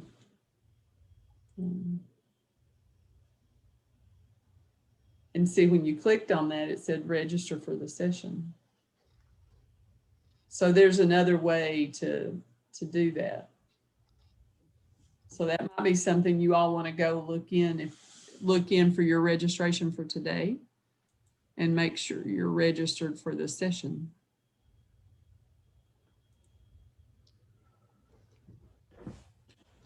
All right, other questions? I think we're at the end, aren't we, David?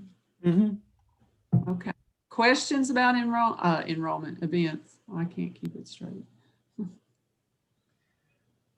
I have a question. Is all those that we have registered for in the past, we don't have to go back and register for a session now, correct? No, no, you do not. Just moving forward. All right, thank you. Good question.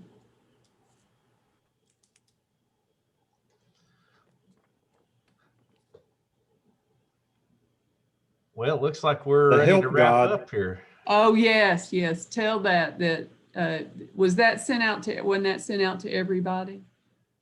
I don't think we did that one. We'll grab it and send it back to everybody as a follow-up with the recording of this session, if that's all right. Did that just come to the region? I saw it, but. You can access it from within Super under Help. Okay, so there is a help guide for events. Tell about that, David. They have developed a help guide. It's within Super. If you come in and go to help, it's going to take you back to the old Super. Of course, it wants me to log in.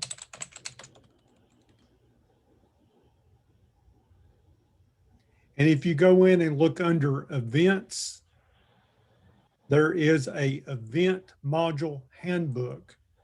You click on that hyperlink and it's going to give you the PDF version of the event user's guide. It's 16 pages. And it goes through this with the captures and all of that. So you're welcome to go in and view that or print it out. Yeah, so in Super under help, that's a good. Please note old Super and that font size. I have a really hard time reading that. Glad for ADA font on this one. All right, other questions about events?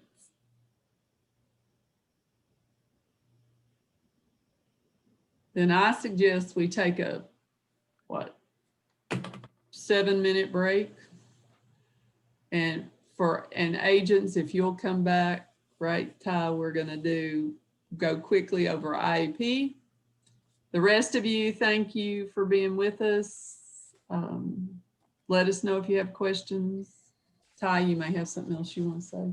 No, that's it. Thanks to the team for the presentation too. Appreciate everybody being with us. And again, we'll just ask the extension agents to stay on and we'll get started at 11:20 if you'll be back with us.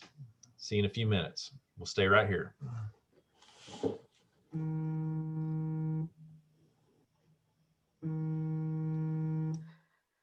Hey, Todd, do you want to pause the recording? Do you want to keep that on there for everybody else too? I think you can pause it.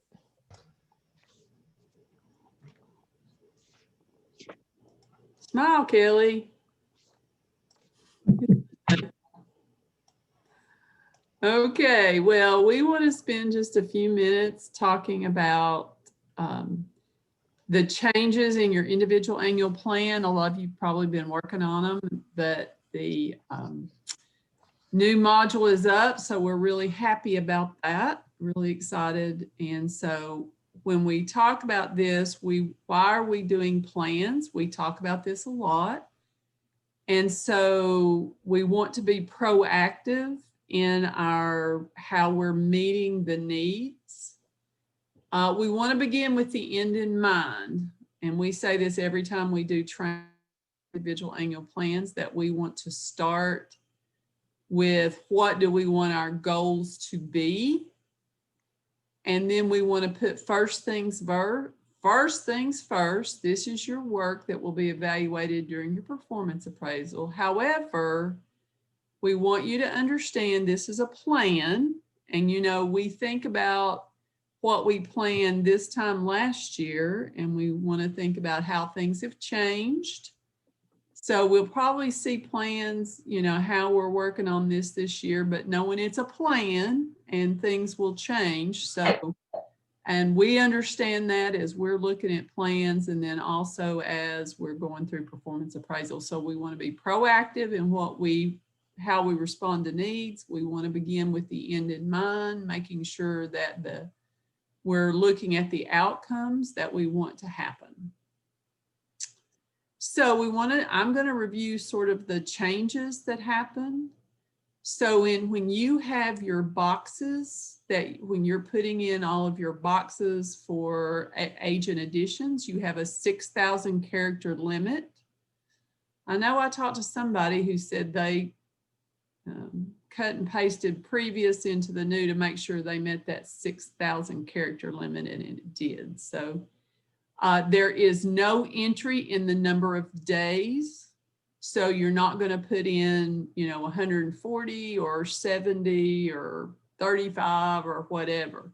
Now, that doesn't mean that we're going to plan 100% of our time, and we'll talk about that. So we're still looking at 60% of our time. Under collaborators, partners, there is no financial resources to be expended. That has been eliminated.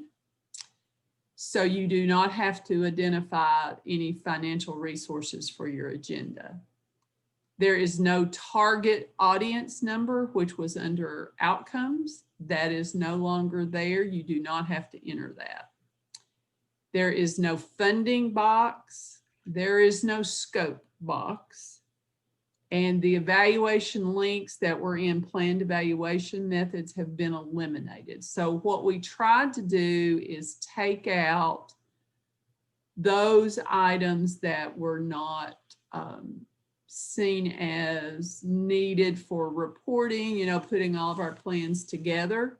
So this has really streamlined what you have to put in. Most of what you have to put in has not changed, but these things are not there anymore. So, and these were things we were seeing that were sort of issues when people didn't do that. So remember these, and I think you've been sent this PowerPoint as well so that you will know that. You may have seen that. There will be an ability there is an ability now to duplicate an agenda. We are asking you not to do that for 2021, just because of getting it from Super Classic to Super 2.0. But once you create your agenda and you've got your needs assessment in and your plans for the coming year and all of those things that are in there, you will be able to duplicate it for 2022. And then you could go in and edit that if there were additions or updates that you wanted to put. But there is going to be that ability is there, but we're asking you not to use that for 2021. And then the process, we are asking that your IAP be submitted to regional program leaders by November 1. So the county director should have worked with you. I mean, it's October 19th, so I'm sure some of you have probably looked at this and started working on it, but there's a submission date to the county director. Everyone, Tyson, everyone the list, the updated checklist. So make sure that you're using the one for the plans for 2021, because those items that were eliminated are off that checklist. So make sure you look at that email that Ty sent last week and work with your county director. If you're a county director, you should have a date for your agents to submit their plans. We are expecting the agents and the county directors to go through that checklist, make sure everything's correct and completed, and then county directors will work with the agents and review that plan. And then we are asking it to be submitted by November 1, if possible. That's what we would like, so that we can get them reviewed and get them sent back if needed or approved as we go along. So November 1. If you need help or if you need additional time, talk to your county director, and then talk to me or Ty or to Nancy.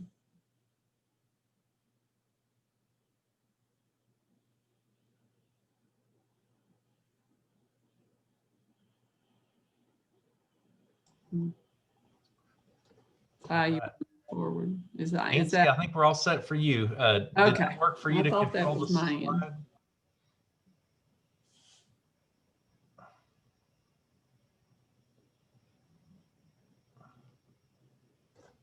Let's see.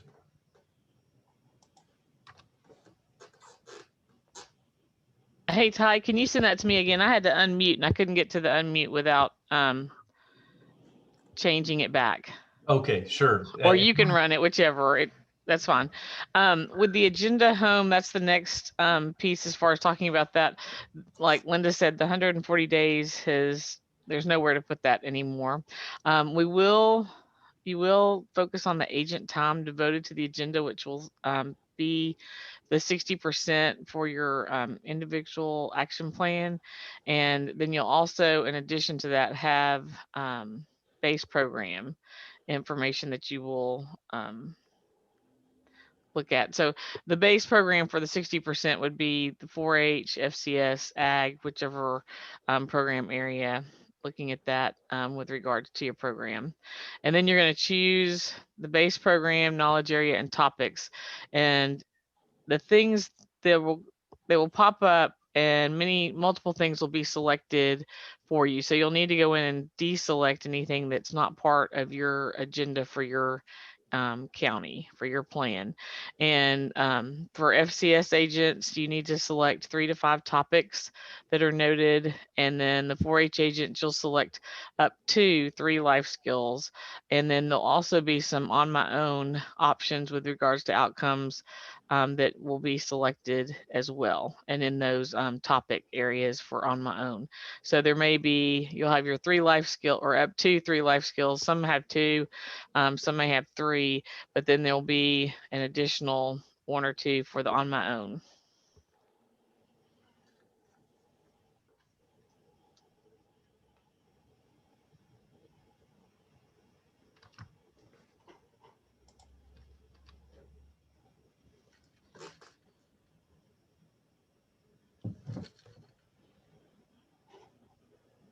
Nancy, it looks like it muted on you.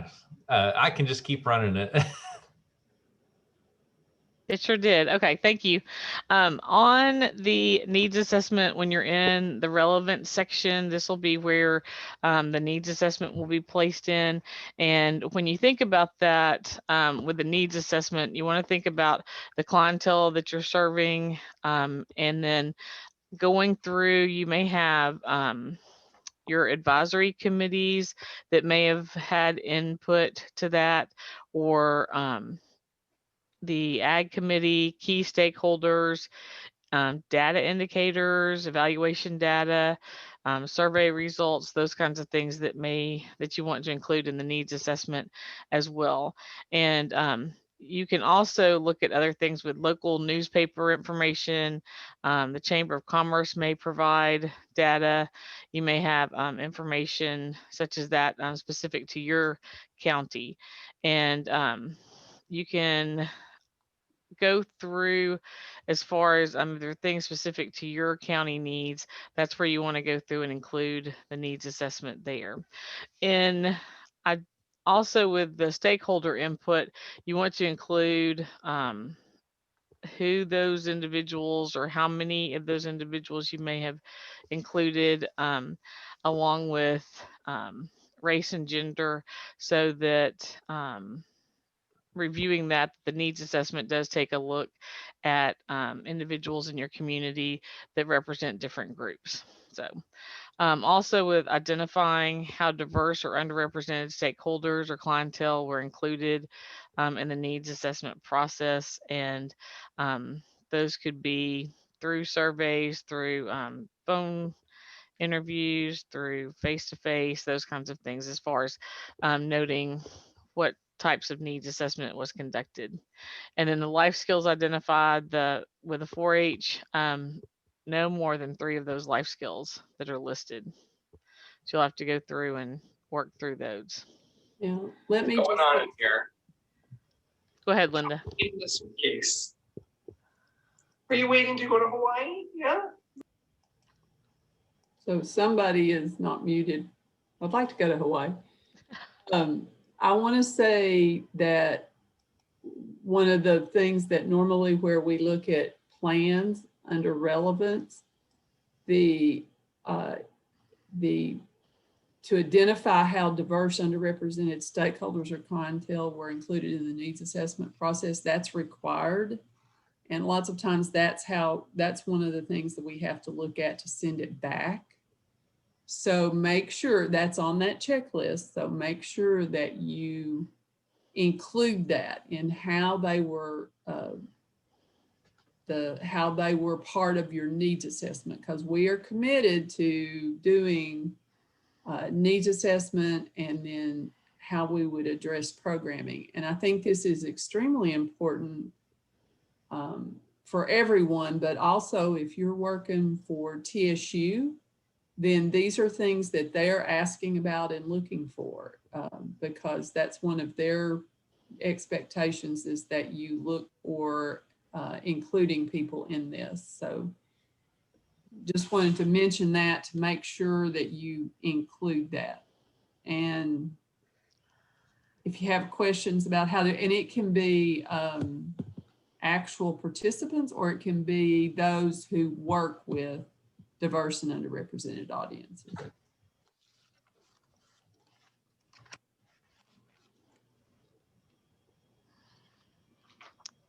right, thank you. Looking at plans for the coming year, looking at the target audiences, you'll have to go through and select. There'll be, again, some defaults there. And to make sure that when you select those target audiences, that they are also included in your plans for the coming year. And so you don't want to select everybody and then not include them somewhere in the plans. There is a list of things that are part of the default in the plans for the coming year. And previously, at times, you've been able to take those out or delete them. You can't do that anymore. So you'll have the set of information that's there. Also, looking at plans, we would like for you to have that in a monthly or quarterly timeline, and starting with calendar year, so January through December. So you'll go through as far as the timeline there. And then if you have planned use, or you should have planned use of volunteers, you want to note those as well, where the volunteers may have a role in the plans as well.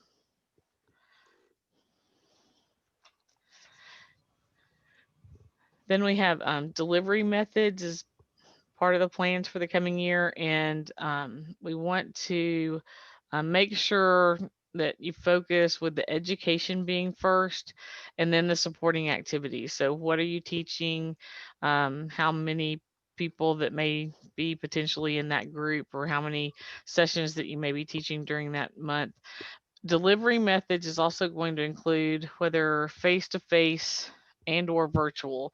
So we don't know what's coming in the year, and so we may be still in virtual mode with maybe minimal face-to-face, and hopefully transitioning to more face-to-face as the year advances.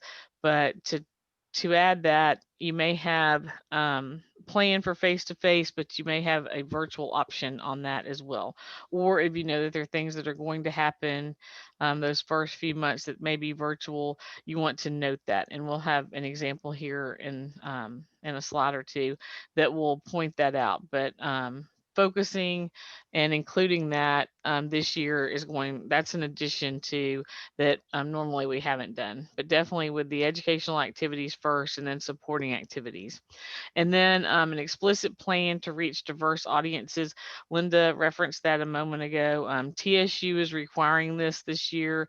And then we also want the other plans to include, if you have looking at how you're going to reach diverse audiences, and in that portion of the plan. So whether that's a monthly or quarterly, it may be contacts, it may be special programming, it may be meeting with agencies, those kinds of things, as far as noting how to reach those audiences. Or if you're currently planning programming with them, that sort of thing, then you can add that in with regards to the plan so that you can, so that it's noted how to reach those diverse audiences. So I The next, want to oh, go butt ahead. in just for a second and just Oh, say sure. in most of our plans this year, we're probably expecting to see some face-to-face and some virtual. And so it's just a plan, just like Linda said earlier, and we're going to do the best we can in an uncertain time. And we know our plans are going to look, the plans for the coming year are going to look different from what they've been in the past. And, when you do plan something face-to-face, if it's possible, to run a virtual session on that as a plan B, if COVID is not under control at that point, then you can just note you can move into a virtual setting if necessary or if needed. And so this can be somewhat fluid, but again, we want to have a good plan in place and then adapt as we have to as we move through 2021. So I just wonder if there's any questions here before we keep going, because that's such an important piece to this. And I know we've gotten a lot of questions about this already. Ty, I'll jump in and ask a question. I know we're dealing with the governor's rule about 50 people. Most of my beef classes I have is over 50 all the time. And so I'm planning to do some drive-in type of virtual meetings, but as of right now, I don't see a way of actually planning a face-to-face with kind of the criteria that we have right now. Is that something still going to be okay with if we just do total virtual? So yeah, I think you can continue to plan for virtual if you've got ways to do it. But Anthony, I'm not sure that the drive-in would actually be classified as virtual because they are on location. So I think we'd still, even though it's a modified face-to-face, I think we'd count that as face-to-face. Linda, are you on board with that? Well, that's exactly what I was going to say. If you're doing something, just put it in your plan and just say this is going to be a drive-in event, drive-in, because that's face-to-face. That's not online. So even though you're not in a room face-to-face, and that's a really good way to do that, Anthony. I think that's very positive. Yeah, Anthony, that sounds great. And invite me to one of those sessions, by the way, or if I'd like to come out and see you on one of those. But if you need to submit a request to be able to run those sessions with more than 50, I think you could send one request and just list each of them and explain that you're going to be in a drive-in type setting. And that shouldn't be a difficult process at all.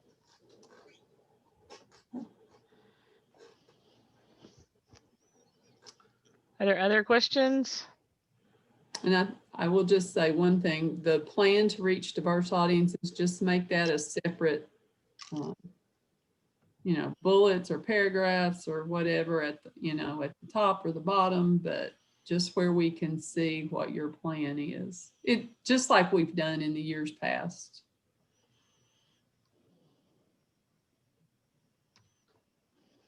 Okay, we have an example looking at if we did this monthly, and this does not include everything by any stretch of the imagination. It's just some examples.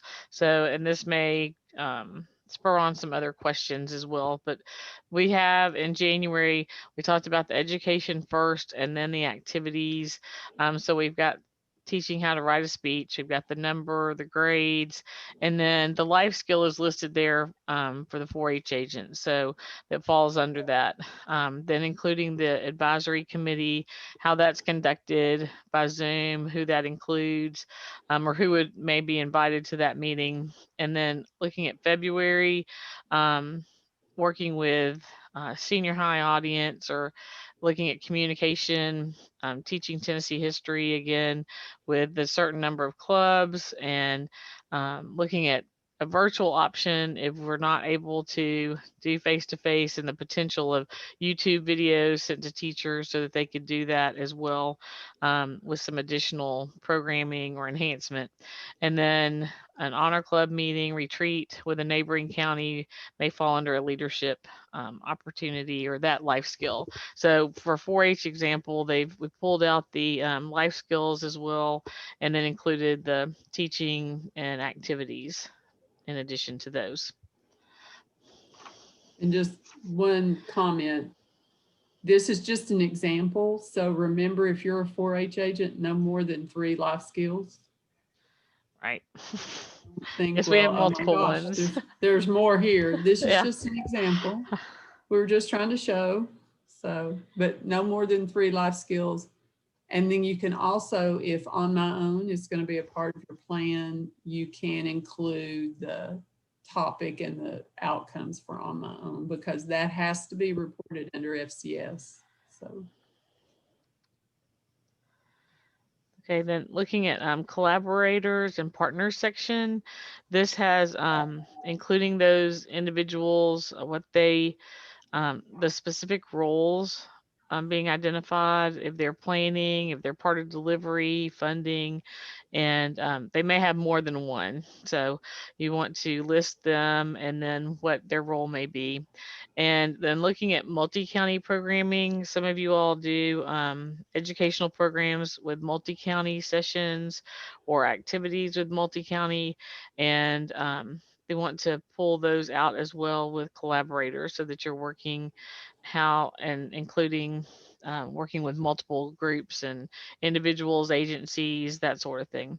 The other thing that's not here is the resources to be expended. That is no longer part of this section. And if you do have some of those things that are there with donations or grants, there are other places in Super that those need to be recorded with regards to that information. In years past, while I'll jump in real quick, back on the timeline, we had broke down by the months or the quarter or whatever. You in years past, we had added some things about the diverse audience in there. Are you still interested in that being in that section? Yes. Yes. Yeah. Yeah, that's what Linda pointed out, that if you have certain things through the year that you're doing, or if at the end of the program year and you want to note your plan in there as well, then you can do it at the end of the timeline. And we'll be looking for that. So go ahead and make sure that you do include that. That Thanks, is Anthony. required. All right, I think somebody else is up next. All right, that must be me. So as we work our way through these sections, we're coming to outcomes now. And just as you would expect from past experiences, those are selected by family of outcomes, but now we can also select individual outcomes. And so it's very customizable to our own specific programs. And on the 4-H side, those outcomes need to match up with the life skills that we've identified as being important in our needs assessment, and that was in our relevance section. So just kind of make sure that those match up. If you have other life skills that you're measuring impact for, then those can be included in base programs outside of your plan. And we do have the link to the document that the FCS outcomes are included and explained a little bit in detail, and that the FCS impact booklet. And so Linda, did you want to say anything about that? Yes, thank you. So this is for FCS and 4-H agents. If you are, there is the booklets online. If you have been with us for a while, you have a hard copy, possibly if you still have it, but it is online. I have asked that it be updated with the changes, but I sent those changes out to the topics and the outcomes that were being deleted or added. And I'm going to be sending out some more information this week about those outcomes.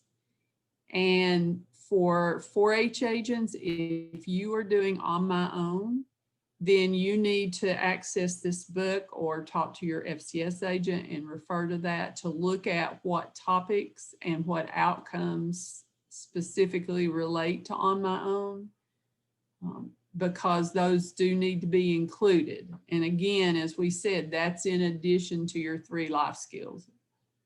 Up to 3. Doesn't have to be 3, it can be up to 3. But so that is online where you can see it, and it gives the outcomes as well as which outcomes relate to on my own.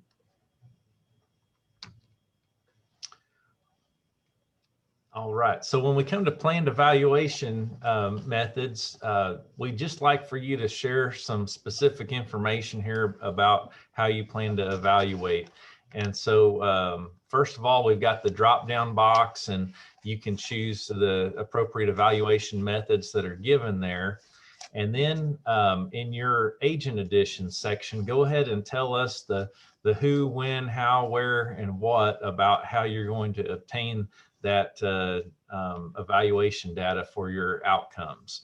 And so if you can just put a plan there, whether it's a follow-up evaluation for a more long-term outcome that's selected, or if it's just right at the end of a course, just let us know. And that helps, it really does help us to make sure that you're taking the best steps to have the very best impact statement that you can have. And so if you spell that out and we think, I think that we've got another idea that might even strengthen your impact a little bit there, we'll look for opportunities to share that with you.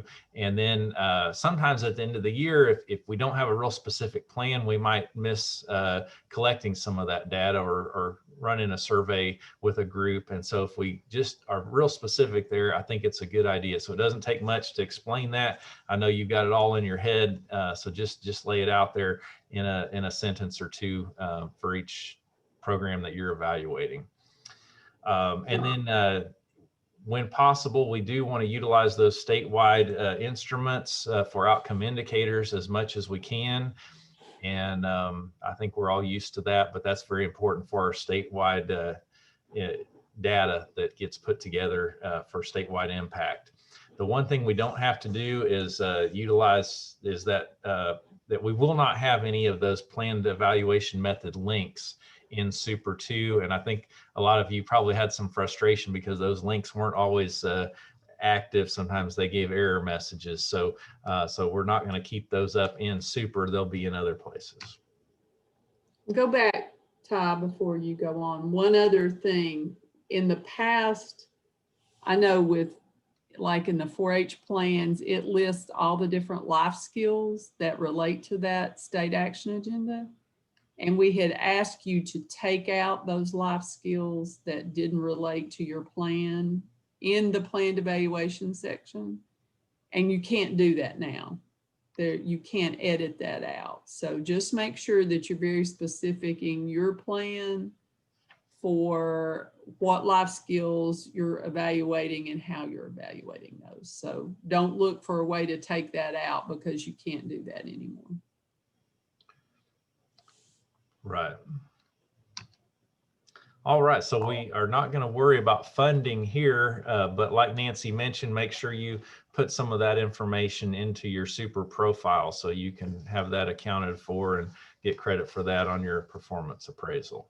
So that means we don't have to include donors, regular state or county funds, user fees, and all those sorts of things.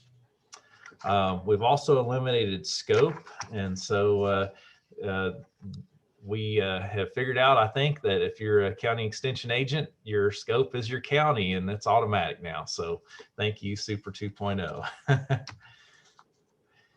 And then we just want to say that all those sections, as you're saving your IAP, as you're getting ready to enter information in, most of the time the best approach is to type into Word and get that just the way you want it to be, use your spell check or whatever, to where you're happy with it.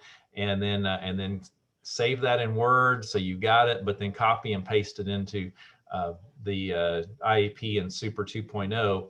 But the one thing about this in Super 2.0 with the plan is that all of those sections have to have some text in the box in order to save the IAP. So if you just paste your plans for the coming year in, it's not going to allow you to save that.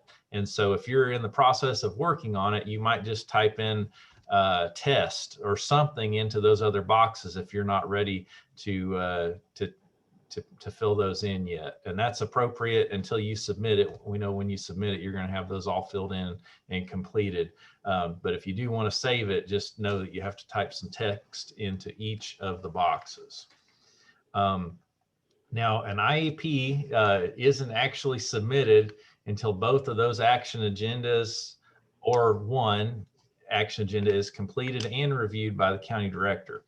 I just want to make sure that everybody knows that we're encouraging folks, if they can, to go ahead and complete one IAP, but commonly, especially if you're a joint agent, we end up often submitting two if that's the most appropriate thing for your responsibilities and your plans.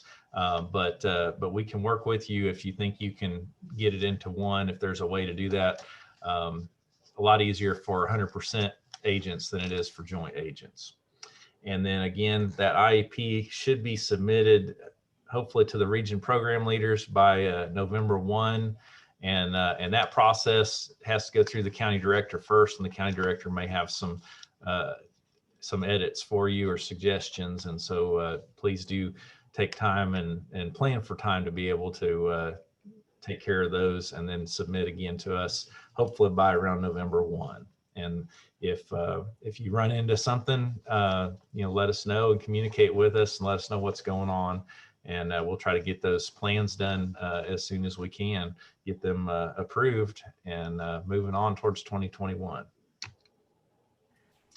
Hello, gang. This is Anthony again. I feel like I'm the question box today, but is there a button for the agents to submit to the county director? It's just a submit button, just like it's been before. We just hit submit, and that's all we've got. So Super knows where to send it. Good questions, Anthony. So as a county director, then you could submit it on to the program leaders if you're happy with it, or you can send it back to the agent. So that's your option as a county director. So just to wrap up here, and we'll take a minute after this for questions before we get to a live demo, but we've got 5 main sections that we're working with now. We've simplified things a little bit. And so the first one is now called relevance. And that has a whole lot to do with needs assessment in your county. And then we've got plans for the coming year, collaborators and partners, outcomes, and planned evaluation methods. So I hope you feel like this is a positive adjustment as we move into Super 2.0 with the plans. I think it's a step in the right direction, a little bit more efficient. So with that, do we have any questions?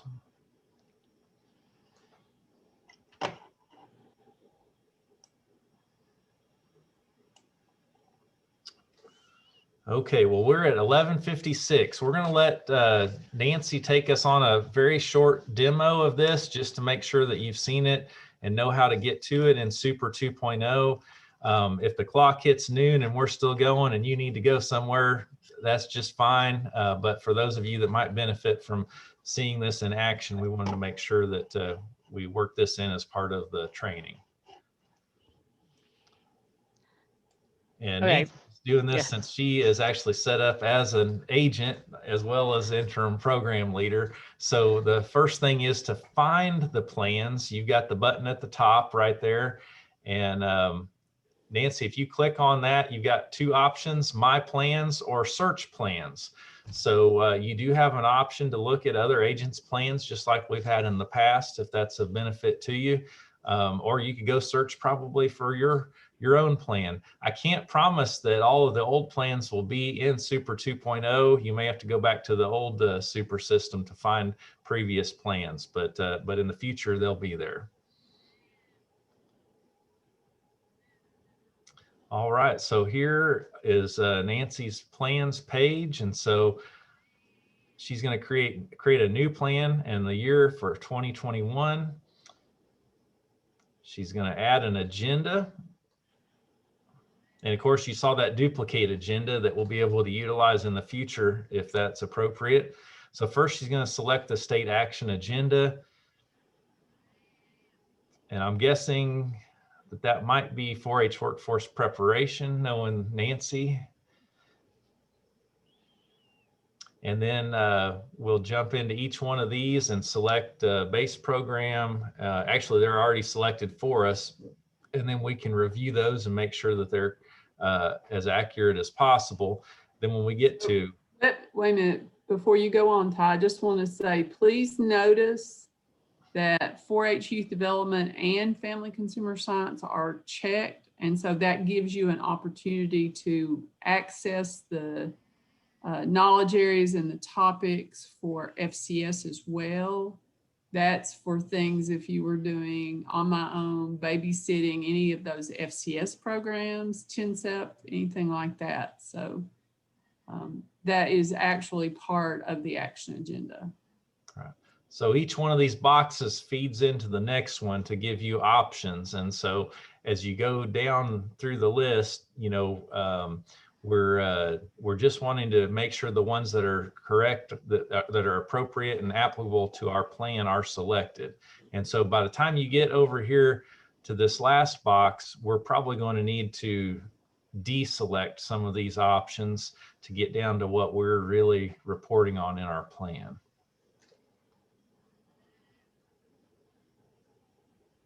So it looks like Nancy might be doing some on my own. So she's keeping some of those. Increased capacity to produce income is one of the on my own.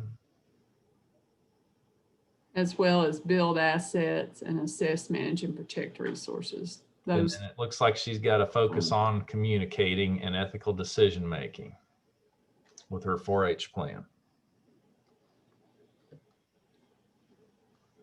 Okay, so now she's ready to go on to relevance, and that is formerly the issue. So again, that's going to be our needs assessment and local county statistics.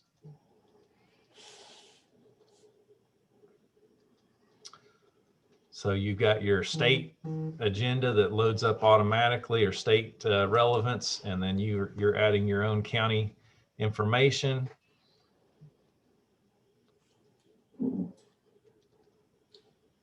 Just the basic facts would be just fine. We don't need a whole book here. And of course, 6,000 character limit. I hope nobody gets close to 6,000 characters on this section.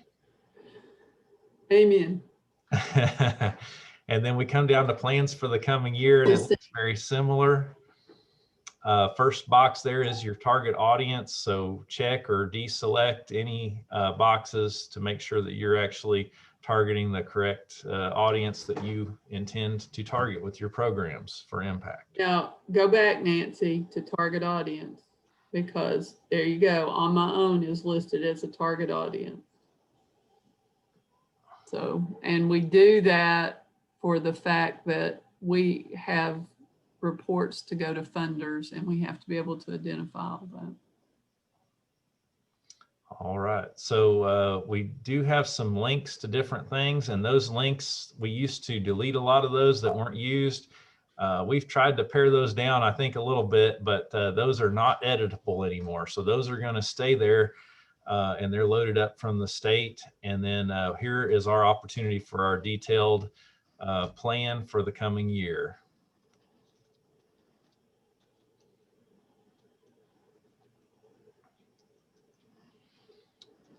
So as she's typing that in there, I will remind the FCS agents at the beginning of your timeline, make sure I sent this out in an email, but make sure you list the curricula that you're going to be teaching. Just list it. That's all you have to do before you put your timeline.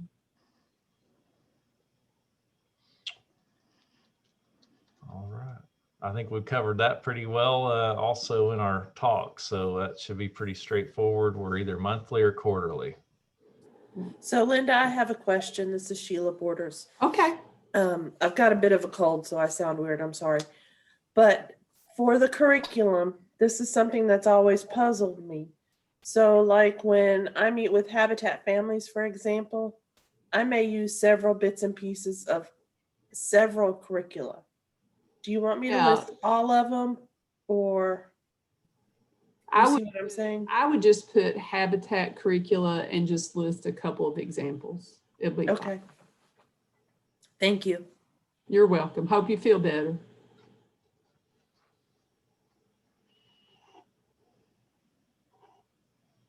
And then at the end, of course, we're going to have our diverse or underserved audience plan. You can also include some of that information in your calendar year plans, but go ahead and spell that out specifically, if you would, please, at the bottom of your plan, just so we have a good description of what your approach is. And succinct, not long paragraphs. And I'll mention right there, because I don't think we said this earlier, in the email that came out to you, I think on Thursday last week, you received a paper that says Reaching Diverse Underrepresented Audiences in the Plans section of IAAs. And there's some really good examples there of things that you can do if you're not sure to better reach those audiences, and maybe give you some ideas that you could adapt to your plan to be able to achieve that. And it's, as Nancy said, it's extremely important for those of you that work for TSU, because they're going to be looking for that in how you're reaching diverse audiences. Right. They're probably more interested in that this year than they have been in the past few years. They're really paying attention to that and want us to make that a priority.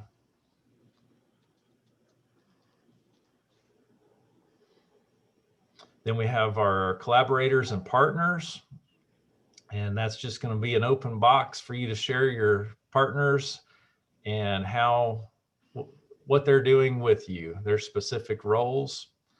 Could be funding, could be volunteers, could be hosting events, could be using facilities or inviting you in to their programs, all kinds of things. And remember, these are collaborators and partners related to this agenda. This is not all the partners you have for your programs. This is just what relates to your agenda, what you've got planned for that agenda. And just a bullet or sentence for each one is probably adequate. Then we have our outcomes. And so this is where it gets interesting. So I think Nancy's going to click on one of these and we'll see how you can select certain families. You can check all, you can uncheck all, or you can actually pick specific ones. And so see which ones go best with the program that you're teaching. So you want to have enough that you're showing impact, but you don't have to do them all. And so you want to make sure that you're looking at, remember we talked about beginning with the end in mind. So really you need to look at the outcomes and select the ones that you need to for what your needs are.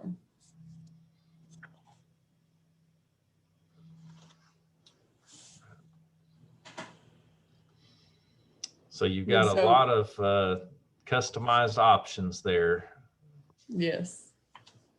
And that's why with all of the, under these 3 FCS ones, that's why you need to refer to that booklet that's on the web, because you there are certain ones that relate to On My Own. And so these are all of the ones, it's not just the ones that relate to On My Own. So, and again, you don't have to choose them all,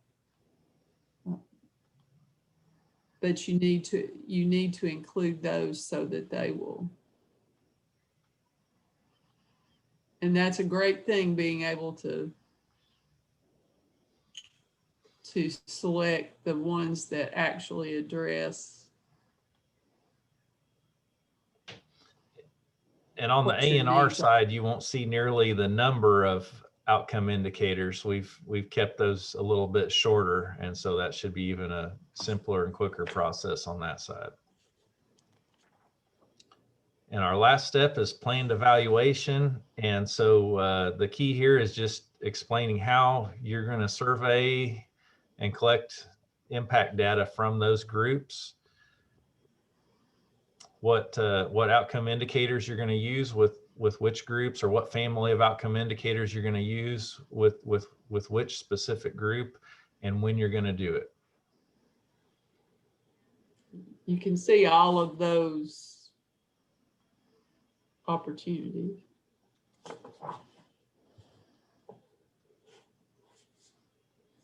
So in this example, it does load all of those that might associate with the specific plan workforce prep that was chosen. But again, we're going to focus on those 3 life skills plus maybe the on my own, and tell how we're going to do that.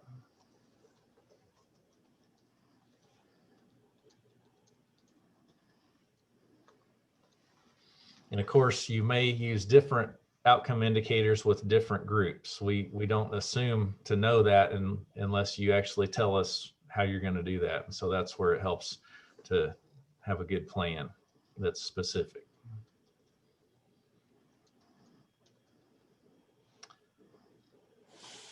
All right, so we've got something typed into every box. So now it should allow us to save the agenda. And yes, we're sure we want to save it. That's right. And so here we go to our main plan page again. And if we just have one agenda and we're done with it, we're ready to hit the submit button. If you need to edit it, you can hit the yellow button and go back in and work with it. So you'll become very familiar with that yellow edit button. And then if for some reason you create something and you didn't mean to, or you decide to switch gears or change direction, you can always hit that red trash can delete button, and you can delete that agenda and start fresh. So I think we'll enjoy the planning process this year, although it's going to be a little bit of a challenge and different from past years, just based on our situation and where we're at, and doing a lot of virtual programs, but process is pretty straightforward. What questions do you have before we wrap up?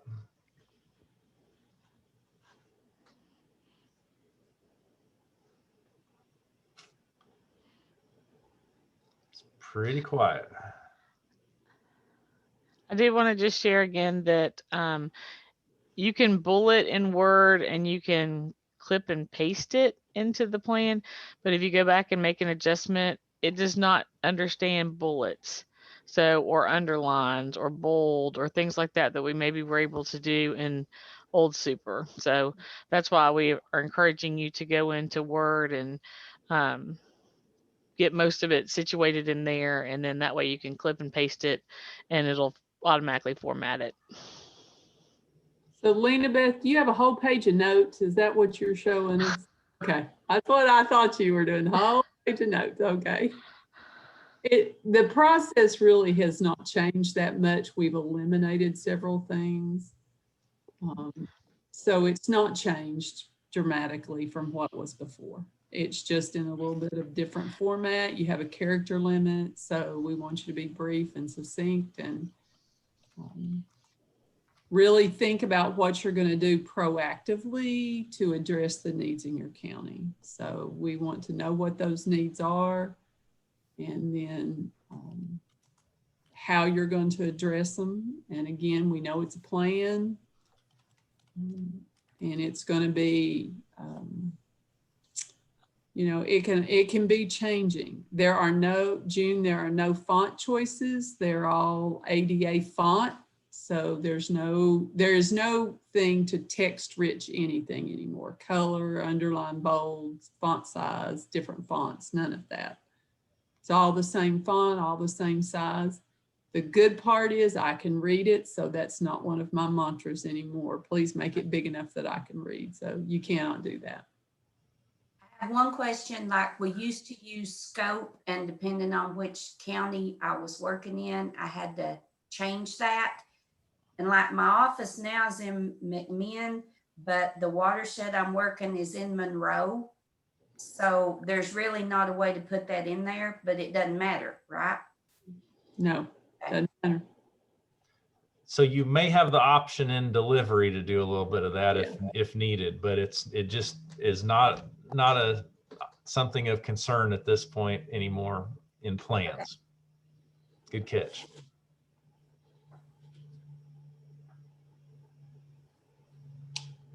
So I think one thing just to say, and then Ty, you can wrap up. We are here, Nancy, Ty, and myself are here to help. If you have questions as you're working on your plan, let us know. You know, I'm always about, you know, if I can help you and work with you on the front end, it just makes it get approved that much faster. So, and I know they're working, I know I'm working, so I'll be available if anybody needs me. And so just reach out to us, because we're the three that are going to be working with them and reviewing them and approving them. And we that done. Our goal every year is to get them approved before the holidays. So that's always our goal, to get them done. Now that's a lot of plans, but we have a third person this year, so we're happy about that, Nancy. So, any more questions? And I don't know if we said this, but just so you know, on reviewing plans, Nancy and I will work together on the 100% 4-H plans, and then I'll handle anything on the A&R side, and Linda will handle the adult FCS plans. And does that explain our approach? And Nancy's going to work with the joint FCS 4-H plans unless I need to help her. Yeah. But I'm going to do all the 100% agent plan, FCS agent. So that'll help you know who to reach out to if you need anything. And we're happy to give you some feedback as you're figuring out virtual and face-to-face and all that stuff. And but we're all here to help you. I mean, I'm willing. All right. Well, thank you all for being on. Thank you. It's good to see everybody. I'm looking forward to an invite to one of those drive-ins. I'm headed up to Carter County tomorrow night, actually, for a Master Beef session at a drive-in theater. I'm excited about it. Oh, I've been to that drive-in theater. So, hello, Holly Powell. I've not met you or seen you. Good to have you with us. She's new in Green. Is that right, Holly? Am I right? She's brand new. Started. Where are you, Holly? I'm in Greene County. In Greene County. Welcome. Yes. So glad to have you. You started last week, right? Yes, on Thursday. Oh, wow.